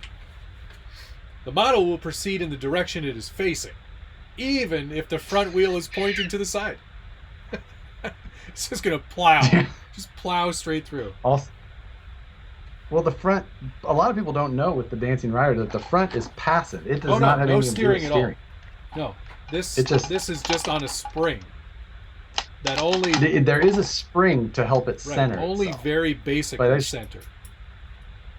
Yeah, and that is one of the more fun things is try to reverse a Dancing Rider. It is a nightmare. What else have we got here? Cornering. The faster the model is moving, the wider its turning circle will become. For smooth cornering, apply the brake, release, and then turn. Mastering brake timing and throttle input will help to make faster turns.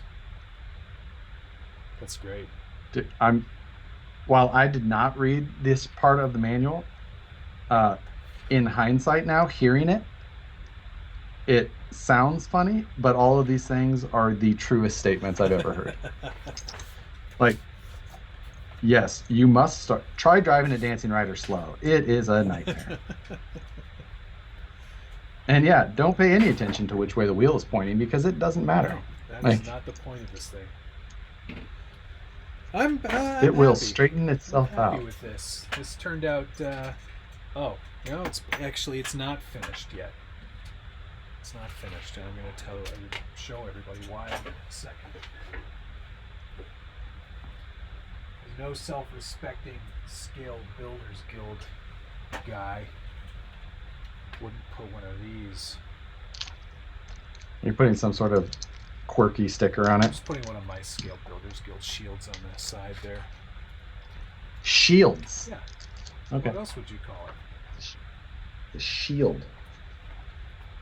Emblem? Logo. Should it get a bumper I don't sticker? know. Mine says Tiny Dancer. That's good. Oh, let's go to And I took and just cut out the Dancing Rider stickers and then moved them around like ransom style to make it say Dancing I don't Rider. have as much room. Or Tiny I don't have Dancer. as much room on the back because mine's more sporty. Take a look. Sporty. Look at how sporty that is. Well, people on mine can't see it because it's off to the side, but go to the center of your there you go. Sporty. It does look good. I like it. Yeah, it's good color. I'm quite pleased with that. All coffee is better than Starbucks. I mean, Starbucks is convenient. So we have Dutch Brothers out here. Do you guys We have do Dutch not. Brothers? I wasn't familiar with it at all until I moved out here. But I'm not gonna lie, like I don't go to Dutch Brothers because they're too cheerful in the morning with a little too much energy. Why? Yeah, I'm like, you need to calm down until I've had my coffee. Slow your roll. But they do have like fruity drinks, which are pretty good in the afternoons. I don't. Oh, sweet. You are a crazy person. I don't like chocolate. Is not my favorite thing. I crave junk food all of the time now, even though I'm not eating it. There's nothing wrong. I like chips. All I want. Chips are my favorite thing. Smart food is my favorite thing. What is smart food? Like cheese corn. Like cheese popcorn. Okay. I'll allow it. Smart food. I don't know why. It's not good for you or smart. Oh. I don't know. It felt like something fell out, but I don't think. Maybe a Traxxas or Axial 6x6 build off. I think we're probably, if we're gonna do a budget build, I think it's probably gonna be on something that is budget friendly. Yes, I agree. Get ready for this. Of course, since you did it the entire build.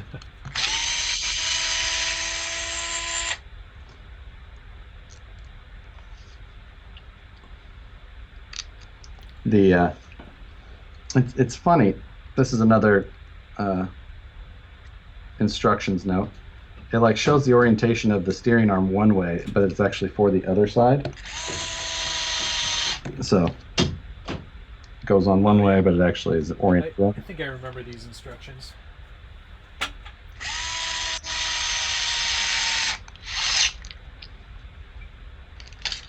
What's up, fat cat? Matt, Ryan Davis wants to know why I don't like the word scalar. Well, how much time do you have? You know what? I don't know that I've ever actually heard an explanation. Scalar's not a word. It's not a word that represents what these things are. It's made up. Well, if you want to say anything, you can say scale truck, scale RC, vehicle, but scalar just sounds so wrong to me. I don't care if you say it. You can say whatever you want. Oh, it doesn't sound like you care at all. Yeah, no, I totally get it. I have a strong opinion on it. It's just like I just don't. It sounds odd to me. Never been a fan. I try to avoid it, or I use it. What's that thing they say? Ironically. Oh, ironically. Yeah, that. Yeah, but. That defines a lot about you. But yeah, it's not my favorite. It's not my favorite word. It always kind of makes me cringe a little bit to say it. Yeah, but it doesn't, like, if you say it, fine. I'm not going to correct people on it. That's not my place at all. If it's something that you like to say, then you go ahead and say it. There's nothing wrong with it. It's just a personal preference. Hey, Green Gecko Lego Technic Workshop gave me $3. Wow, you're making all the money this week. I know. And now I have a fat cat on my kitty lap. I like kitties. My dog's been very sweet. You can hear the purring from here.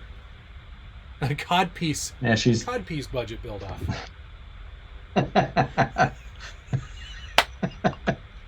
You know, people who haven't been logged on this whole time, Matt, may not totally understand what you're referring to, but I think it's the obvious choice, really.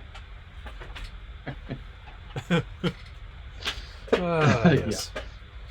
I feel like there's some things on our list that we didn't even get to, so I'm going to go check it out. Yeah, quick here.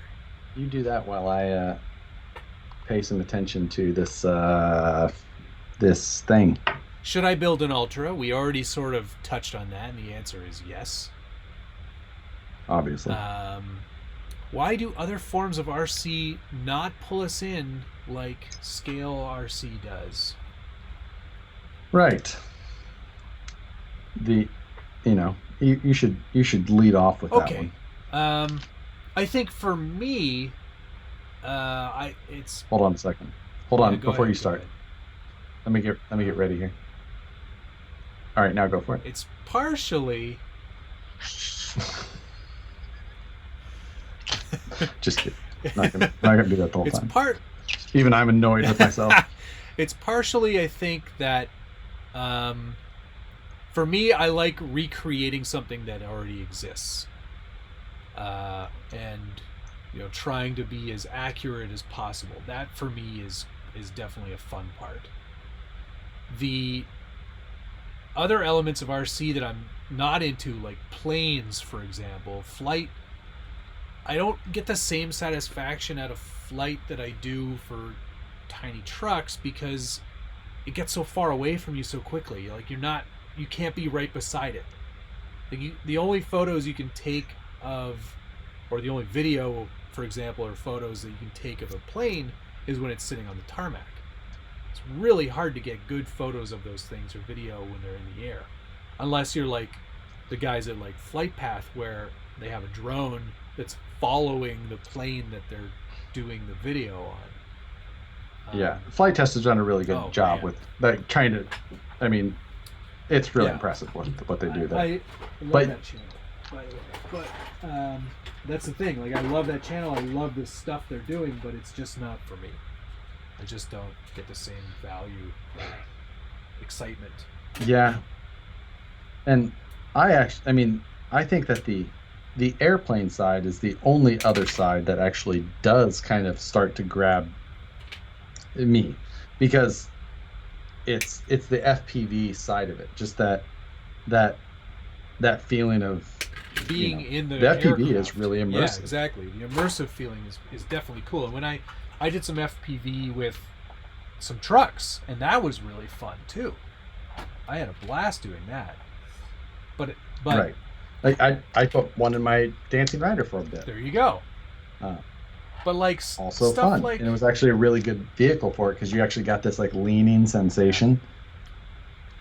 stuff like like racing. What about that? Like, did that ever grab you, Josh? So the competition side does. Yeah. I love the competition angle of things. However, what the part about racing the reason that the racing side of it doesn't pull me in more is because I like the side of things where it's like try and outthink somebody rather than outperform them with natural ability and talent. Because you have very little of that.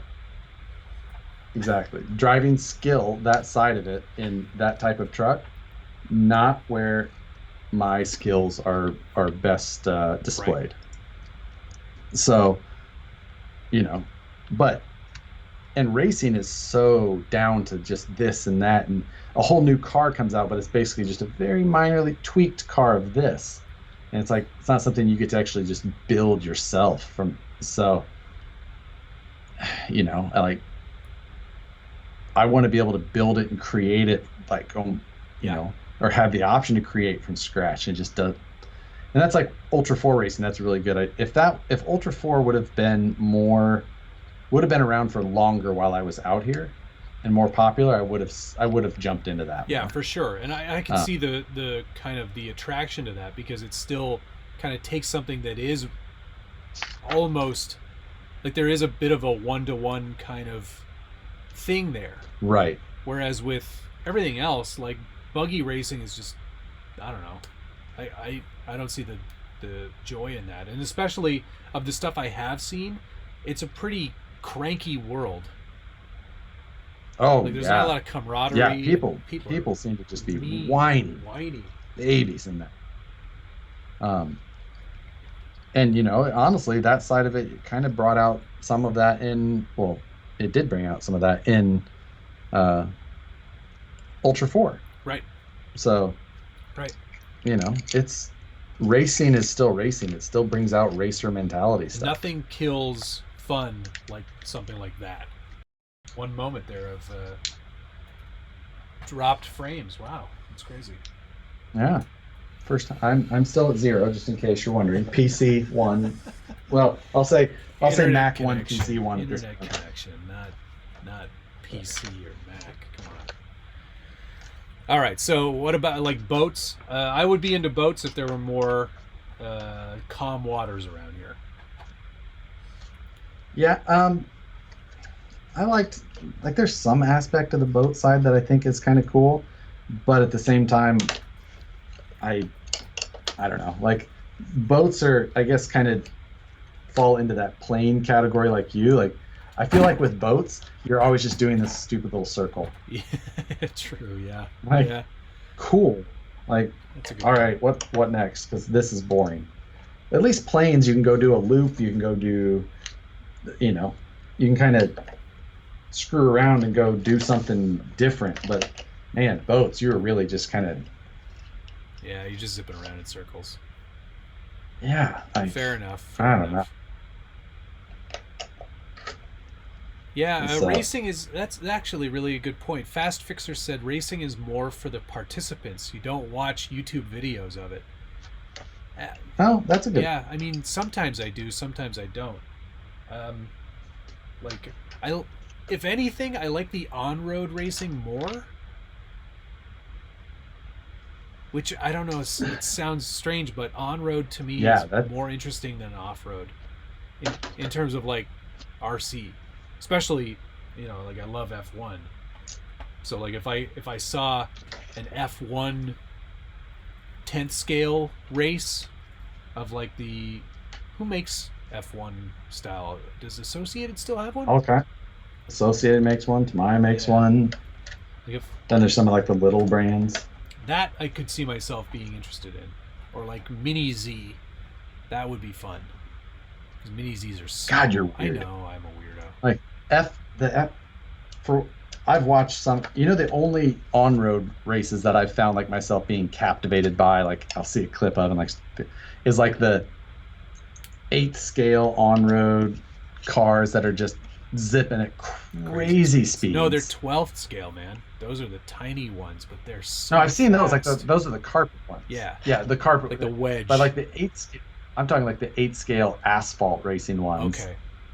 They're still crazy fast, zipping around like. But like Paul's, people are here talking about like oval racing. Like, I actually like NASCAR. Yeah, I know you do. Like, I'm not like a big NASCAR fan, but I'll sit down and watch a NASCAR race. Like, I enjoy NASCAR. Yeah. You know who else likes NASCAR? My wife. Wow. She is full-blooded. Number 3 for life. Yeah. Well, I mean, not since like 2002. Well, no, because he's dead. But yeah. number 3 for life. What's his name? I got to figure out what I got to unbolt out of this thing. OGVS11OG11 Lucky asked what chassis on the Range Rover, and that's a GCM C-Max. The C-Max is great because it's a scale drivetrain, nice scale accurate transmission and motor mount up front. It's even got front radius arms and coil suspension. Like, it's totally legit and accurate for a Range Rover. So the perfect chassis for it, built for it, in fact. And it's gonna get done soonish. There's a few things that have to be done still, but it's almost there.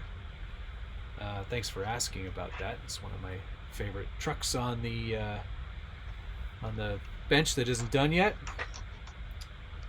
Drifting. That's something that we didn't talk about.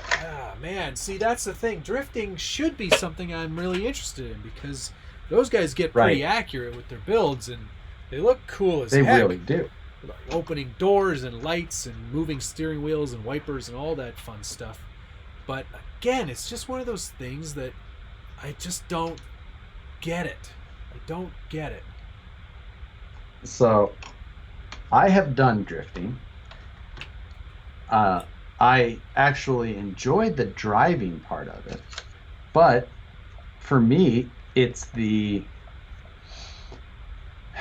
all of the fun detail and custom work is all in the body and the painting and the detailing. Which is something you're not very all good at. All the areas that are not my strong points. Which is odd, because I think those are my strong points.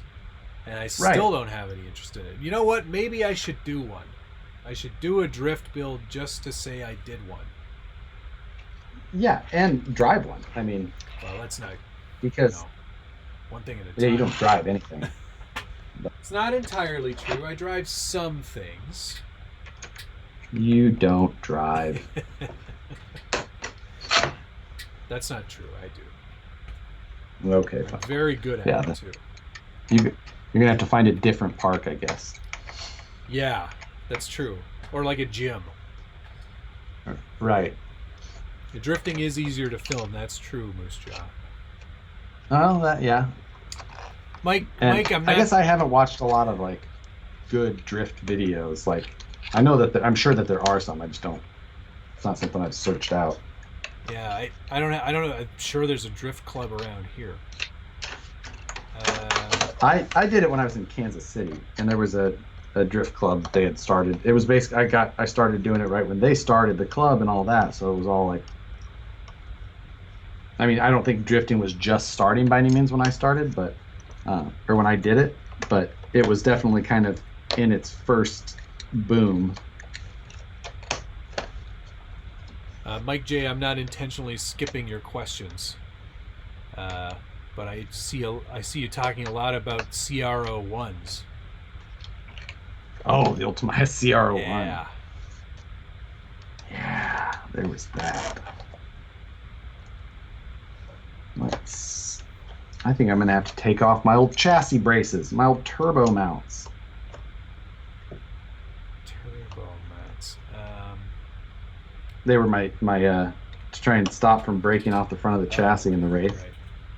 Right. Made some braces. Joseph Breitenstein, that coffin dance you did with my capper footage was priceless. I loved it. I sent it to Josh the moment that I saw it, and I LOL'd. Some serious LOLing was had on that. Because it was like for me, it was the perfect mix of memes. Take the RC memes and mash it up with that. It was perfect. Loved it. Good job. Thank you for doing that. Mike J, I am so far behind on comments. We're gonna see what point I get to on this, and then I may actually have to like reference some sort of actual document on what I'm supposed to do, because at this point I'm just throwing shit against the wall.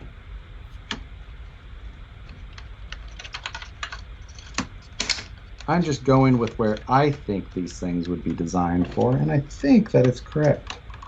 T-Shack73 said he prefers my channel because it has 95% less orange. It's true.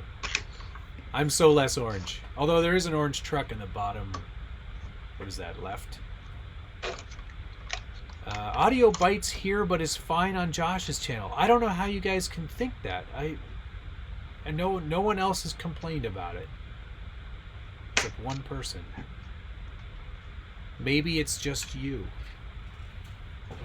Or Josh is just so loud. He wants to be made sure he's heard. Oh, always the case. RC Girl, that would be another possibility for a guest. She's oh, true. Yeah, she's into planes and flying much more than either of us are. So you can get her to answer all of your flying questions. Yeah, she's not too far from me here. Oh yeah? She's in. I think she's. I thought she was like further south. No, she's in like God, what's that area? The hippie kind of Santa Cruz. I was just gonna say Santa Cruz. Yeah, exactly. So. I think. Jason, I'm not selling the SCX-10 kit. That one is staying in the collection. Oh, your honcho. Honcho.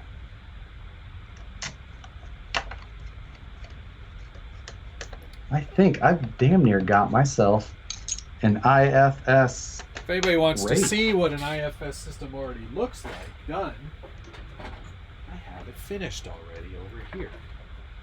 Under a Taco Bell Grande. It's a Tacoma Bell Grande. Whatever. Get rid of this dual rider box. We're done with that forever. Okay, this must go that way now. IFS. And I'm like bouncing it as I'm saying it. IFS. This feels like it's in the way. I can't wait to drive this truck. It's almost done. Your Taco Bell machine? Taco Bell Grande. Yeah, I feel like this needs cut. Or I wonder if this is like a...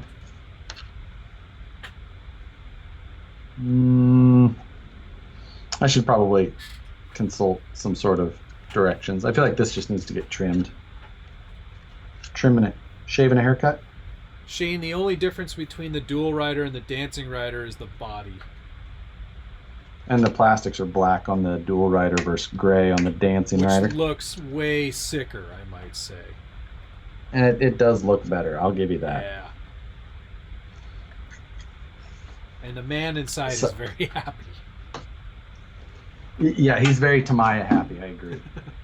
He's like, that. He's got a very serious but still happy look on his face. I think I'm going to just bolt some wheels and tires on this, and then we're going to call this one the location, or stopping point on this for the night, and just finish. I'm going to go read through a bunch of these comments. Cool.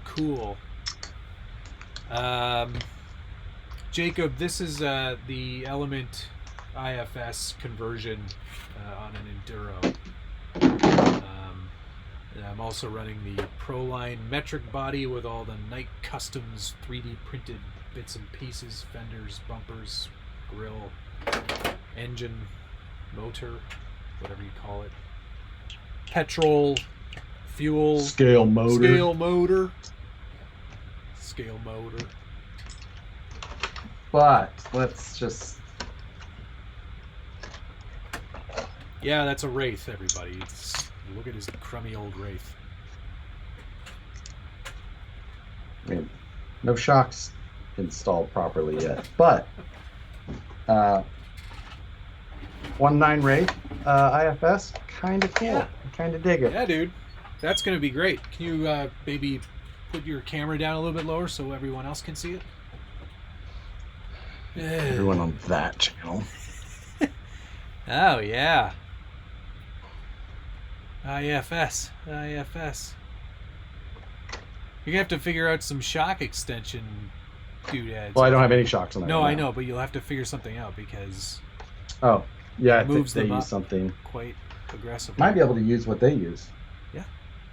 I think they actually, We shall for the see. axial stuff they do, it does print out an added piece. I don't know where mine are because I printed them out. But I can't remember what I did with them. Oh, maybe they are. So there was a question that I just saw. It popped up and went past, but the question was from like Alex12634. How often do you guys 3D print stuff? Every day. I print something every day. For the most part, do you think you run yours every day? Absolutely. Right now, I'm definitely running it every day. Yeah. I probably 3D print 5 times a week. But it could be 2 or 3 times a day some of those days. I'm just kind of averaging it out. Yeah. Mine's been running So, lately pretty much non-stop. But that's because I'm doing some huge prints like this. right. It's finally got the rear Finally taking shape. Yeah. Currently, I'm running mine about 20 hours a day. Because I'm running some jobs that are 10 hours each. So I start before I go to bed. It usually finishes. I start at 10 o'clock at night. Yeah. It's usually done by 8 a.m. when I'm about ready to leave for work, because I don't leave till then. And then it finishes a little after I get home. And then I'll leave it off while I'm actually working in here and then start it again. Yeah. My wife, well, we actually haven't been spending a lot of time in the basement lately. For no reason in particular, but yeah, I've just been running it nonstop. Because like stuff like this takes forever. Nicole absolutely hates the sound of a 3D printer. Nobody likes it. I mean, I don't mind it. I don't really mind it, but it's like piercing to her. Yeah. I think I'll actually, once I get going on this build, I think I'll put it on and stop that noise. I think I'll put this on an SCX 10.3. Oh, that makes sense. Well, yeah. With JL action. Yeah. But I'll straight axle it because I'm going to do a recreation of my personal Jeep. Yeah, I actually, just with everything that's been going on lately, I haven't got out to drive mine at all yet. I know you haven't. And there's places I could go. Safi, get out of there. She's fully in my camera bag.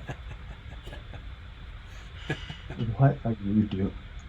And it's not that I couldn't get out. Like, there's plenty of places I could go and be socially distanced appropriately. Yeah. But honestly, I've been focused on building and creating content. And yeah, that's a good point. It's like a really good opportunity for us, you, me, any creator, to just kind of stay on top of things and actually get stuff done. And right. I actually capitalize on people being at home. And it's funny. I'm not going to. I was capitalizing on it earlier, but now I've actually got a couple of jobs coming in, so I'll be busy for real on the next couple of days at least. That's good. It is good. It's exciting for me because it's been a little while, but yeah, I'll have to jump on getting some content done maybe before the weekend, just so I have some stuff to put out next week. Yeah, I mean, I have so many projects right now of things that I can actually get done. Yeah.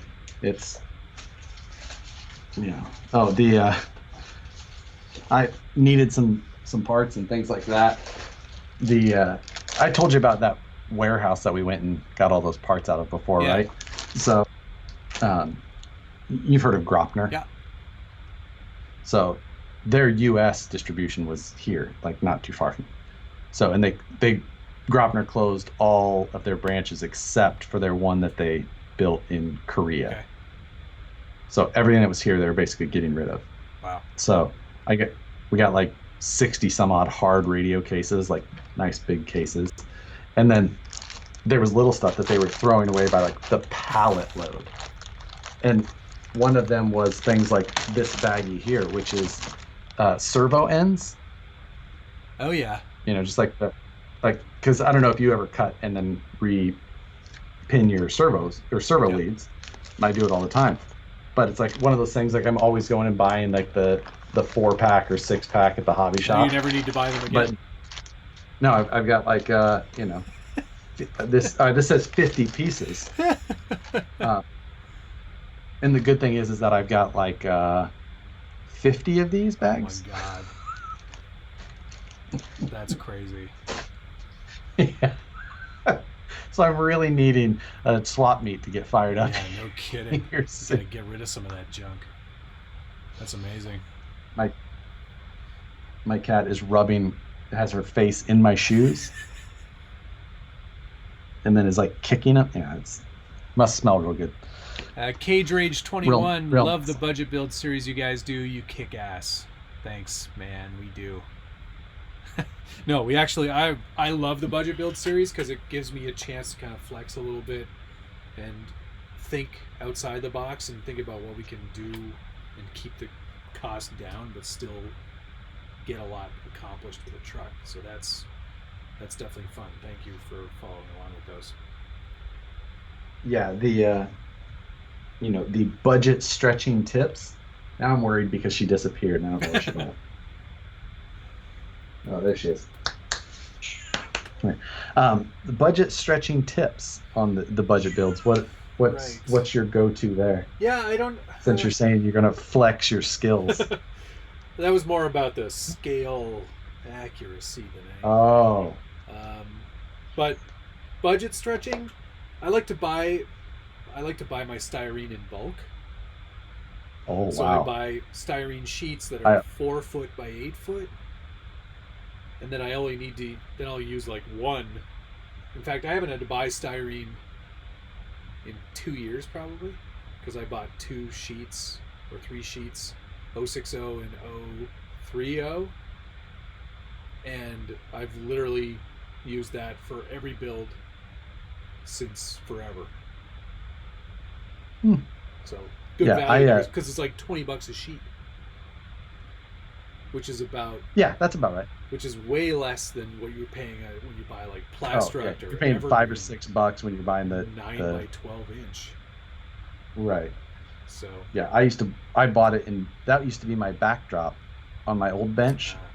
That I used, like the curved backdrop was a 4x8 sheet of styrene because it was durable enough that you could roll it up, throw it in the corner. Yeah. Well, it just always stayed in place, but you could clean it. Yeah. So my Lego truck. It looks like the tracking is saying that it is in Sacramento, so I should have it in time for Friday. Excellent. Thank you, Craig. That'll be fun. Question: how many of the 3D prints do you actually design? Now you worked on. You're using a body download that you had done. The JL body is a download, but it was like not prepped to be 3D printed, so it took a lot of extra work. Right. But the majority of the stuff I'm printing lately is stuff that I've designed. Right. I can't think of the last thing I 3D printed that I didn't design. Like I don't know that I ever go look for a 3D print to, like, if I have a problem, I rarely think of like, oh, I should see if there's a 3D print for that already. I want to design it. Honestly, 3D, like designing in CAD is one of the things that I enjoy as part of the hobby. So it's like, even if there was something that I could, unless it was just so going to take so much effort for so little return that it wasn't worth it. So. Yeah. It's for me. It's almost faster to design it than it is to find it. Yeah. It's. Plus, it's always like here. Let me go full screen on this. I downloaded these inner fenders for the UMG 10 from Thingiverse, I think, and I just, rather than me design them, I actually really liked the look of these. And I was like, you know what? I'm just going to download that one and print it because I won't waste my time. They actually did a really good job on these. They look pretty cool, and I figured I'd give it a go. And these are actually printed in TPU, so it's like completely flexible, which is a really cool material to work with. It always goes back to its original shape and doesn't tear. Like, you can try your darndest to tear it and it won't tear. So very durable, very cool. But yeah, every once in a while you'll find a great part and you'll be like, yeah, I don't need to print that's the cat playing with the door stopper. Bang. Get out of here, Sappy. Come on. Somebody was asking earlier what I use to glue these bodies together. I just use CA. Just regular everyday cyanoacrylate. So best way to glue them. Come on. Get.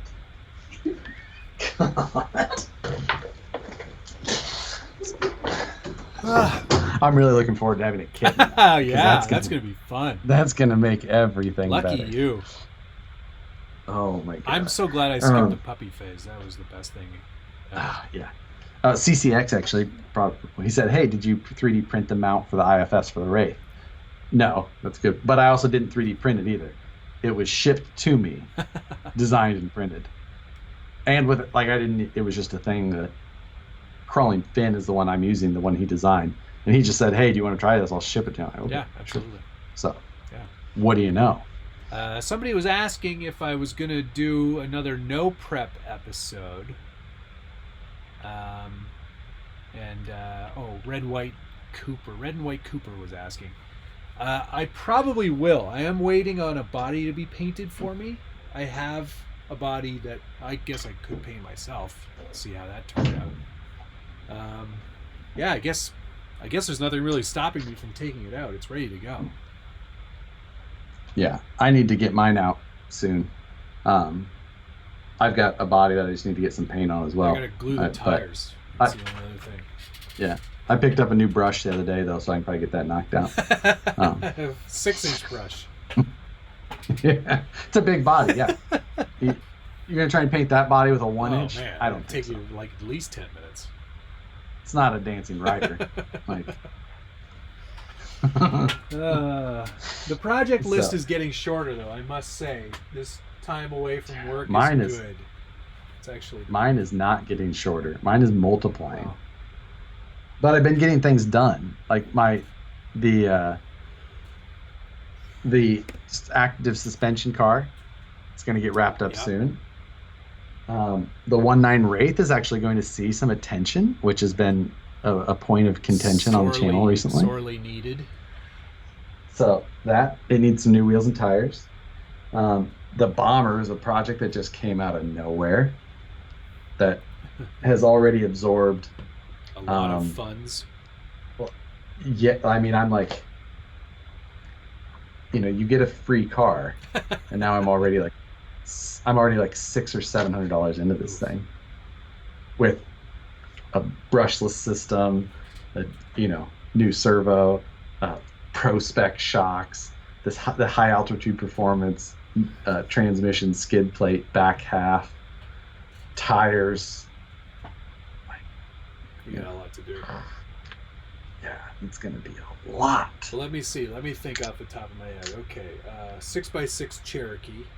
That's almost ready for paint. It's just like you throw words together to try and come up with projects. Like, it's a thing. It's a real thing. You play the worst game of Mad Libs ever to come up with your projects. Like Taco Bell, Tacoma Bell, fart. Like, there's no fart in there though. Yeah. Like what? Hang on a second. I'll pull it up so you can see it.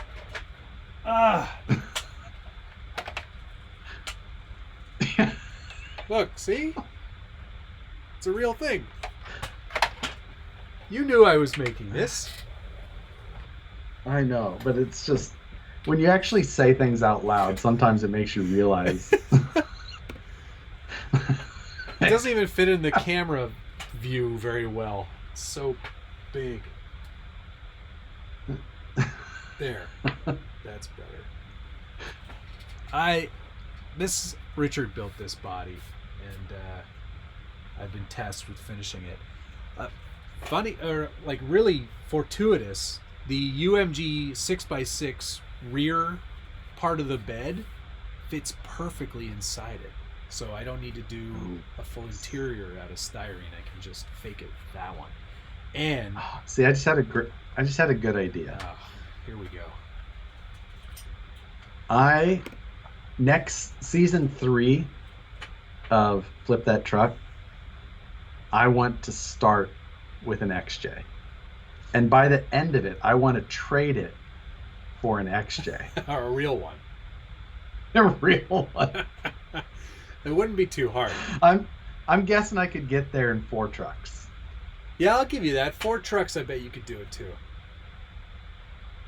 I could go from a miniature XJ to a full-size XJ in 4 See, the trucks. difference is out in your neck of the woods. Excuse me. In your neck of the woods, a real XJ probably goes for what, even a shitbox one, at the most.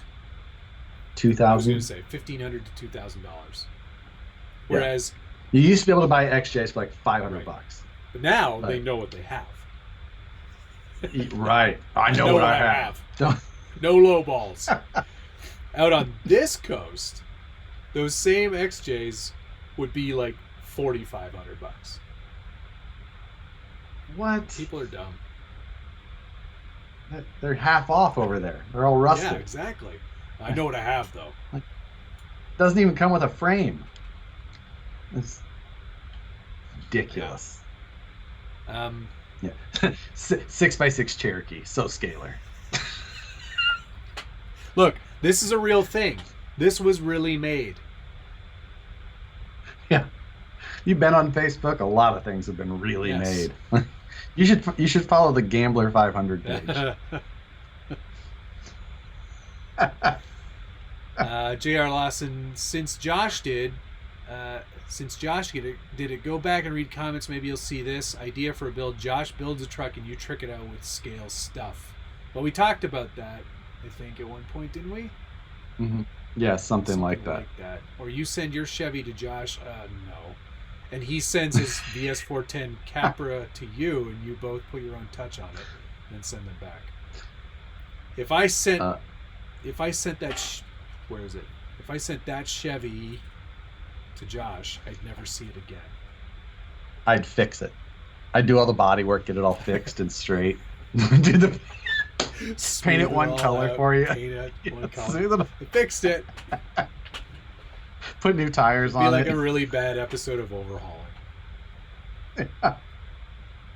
We fixed it for you, Dad. I love you. Well, you ruined it. You ruined it. Can you imagine if ever one of those went wrong? And the guy was like, oh, ugh. I wish you hadn't done that. Thanks for ruining it. Oh, this is a terrible color. But Larry, you said you always loved sparkly blue paint. Chip here even drew you a cartoon of it first. I was actually restoring this to be, factory condition, not some stupid hot rod. Right. That would have been a great episode.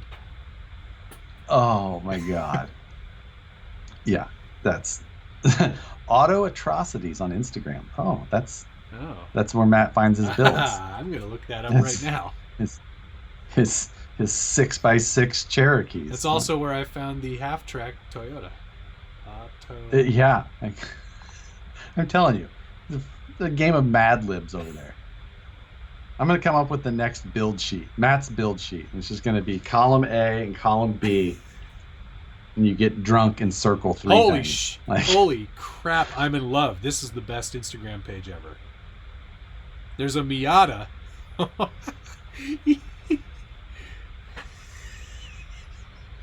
Oh, that's Gambler. That's for sure Gambler. Doesn't that look amazing? Yes. I want it.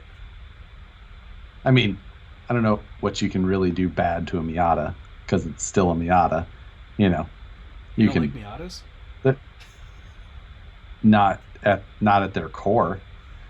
Like, this is a great page. But I like them when they're like LS swapped or lifted with off-road tires. I bet you my 6x6 Cherokee's on here. If I just go back far enough, I'll find. Hey, look, another half track. That's awesome. Truckosaurus. No, Traxosaurus. Oh.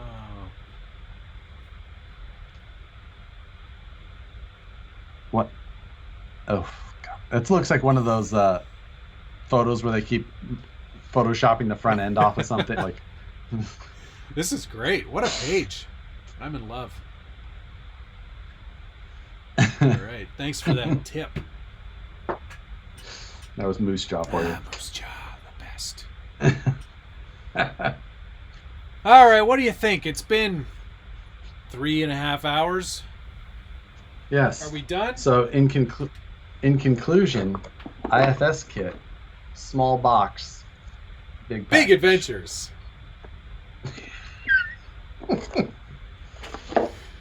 Why don't we work for more companies? I think we should just do all the marketing from here on out. Yeah, I agree. I got to work on this whole Scale Builders Guild new build idea sheet. What are you doing now? We're gonna. I've got to think. We're gonna do. It's like one of those things. It's like, what's your porn star name? It's like the first letter of your name, the street you grew up on, when'd your first dog die? Like 6x6. You have to put like, they have to be like half track, steam powered. 6x6. Oh, I can come up with a whole list of that first column, and then just completely illogical verbs for the second one. It's gonna be great. Yeah, no, I'm on it. Good. Well, this has been a great episode. Since nobody's watching, I'll just plug my Scale Builders Guild sponsor shirts real quick, because these are awesome. You can be supported by none of the companies that actually exist. Yeah. No Line, Axial, Anguish products. Anguish. Took a long time to re-Photoshop that, I'll have to tell you. You don't have the vector graphics of it? Or the font? No, I have the vectors. But I had to... And know the font. Yeah, and I know the font too. So you could have just like typed it. No, I don't know the font. I had to do it all by hand. Oh, I see. It was worth it. But yeah, thanks, Josh. Another fantastic Wednesday in the books. We got another one done. That's episode 6. We've done this 6 weeks already. Wow. How was that possible? That's crazy. We did 2 one week, didn't we? No. I don't think so. No? It's been Wednesdays. Well, maybe we did like a Sunday and then a Wednesday.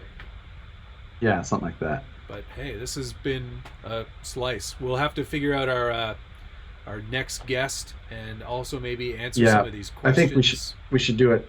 We should definitely try and do a guest next week. Let's sort that out tomorrow. Let's do that. We'll make somebody hate their lives. We'll make somebody we'll make someone hate their lives for 3 hours. Like listen, I'm gonna need you to I'm gonna need you to nail down a solid 3-4 hours of your time for no compensation and for tens of people to see this. So we promise you no monetary compensation whatsoever. No exposure, no monetary, for our own enjoyment only. This will do you no good. In fact, it'll hurt your reputation. Yeah. Thanks for watching, guys. Appreciate you all being here. We'll see you again on the next one. Goodbye. Bye.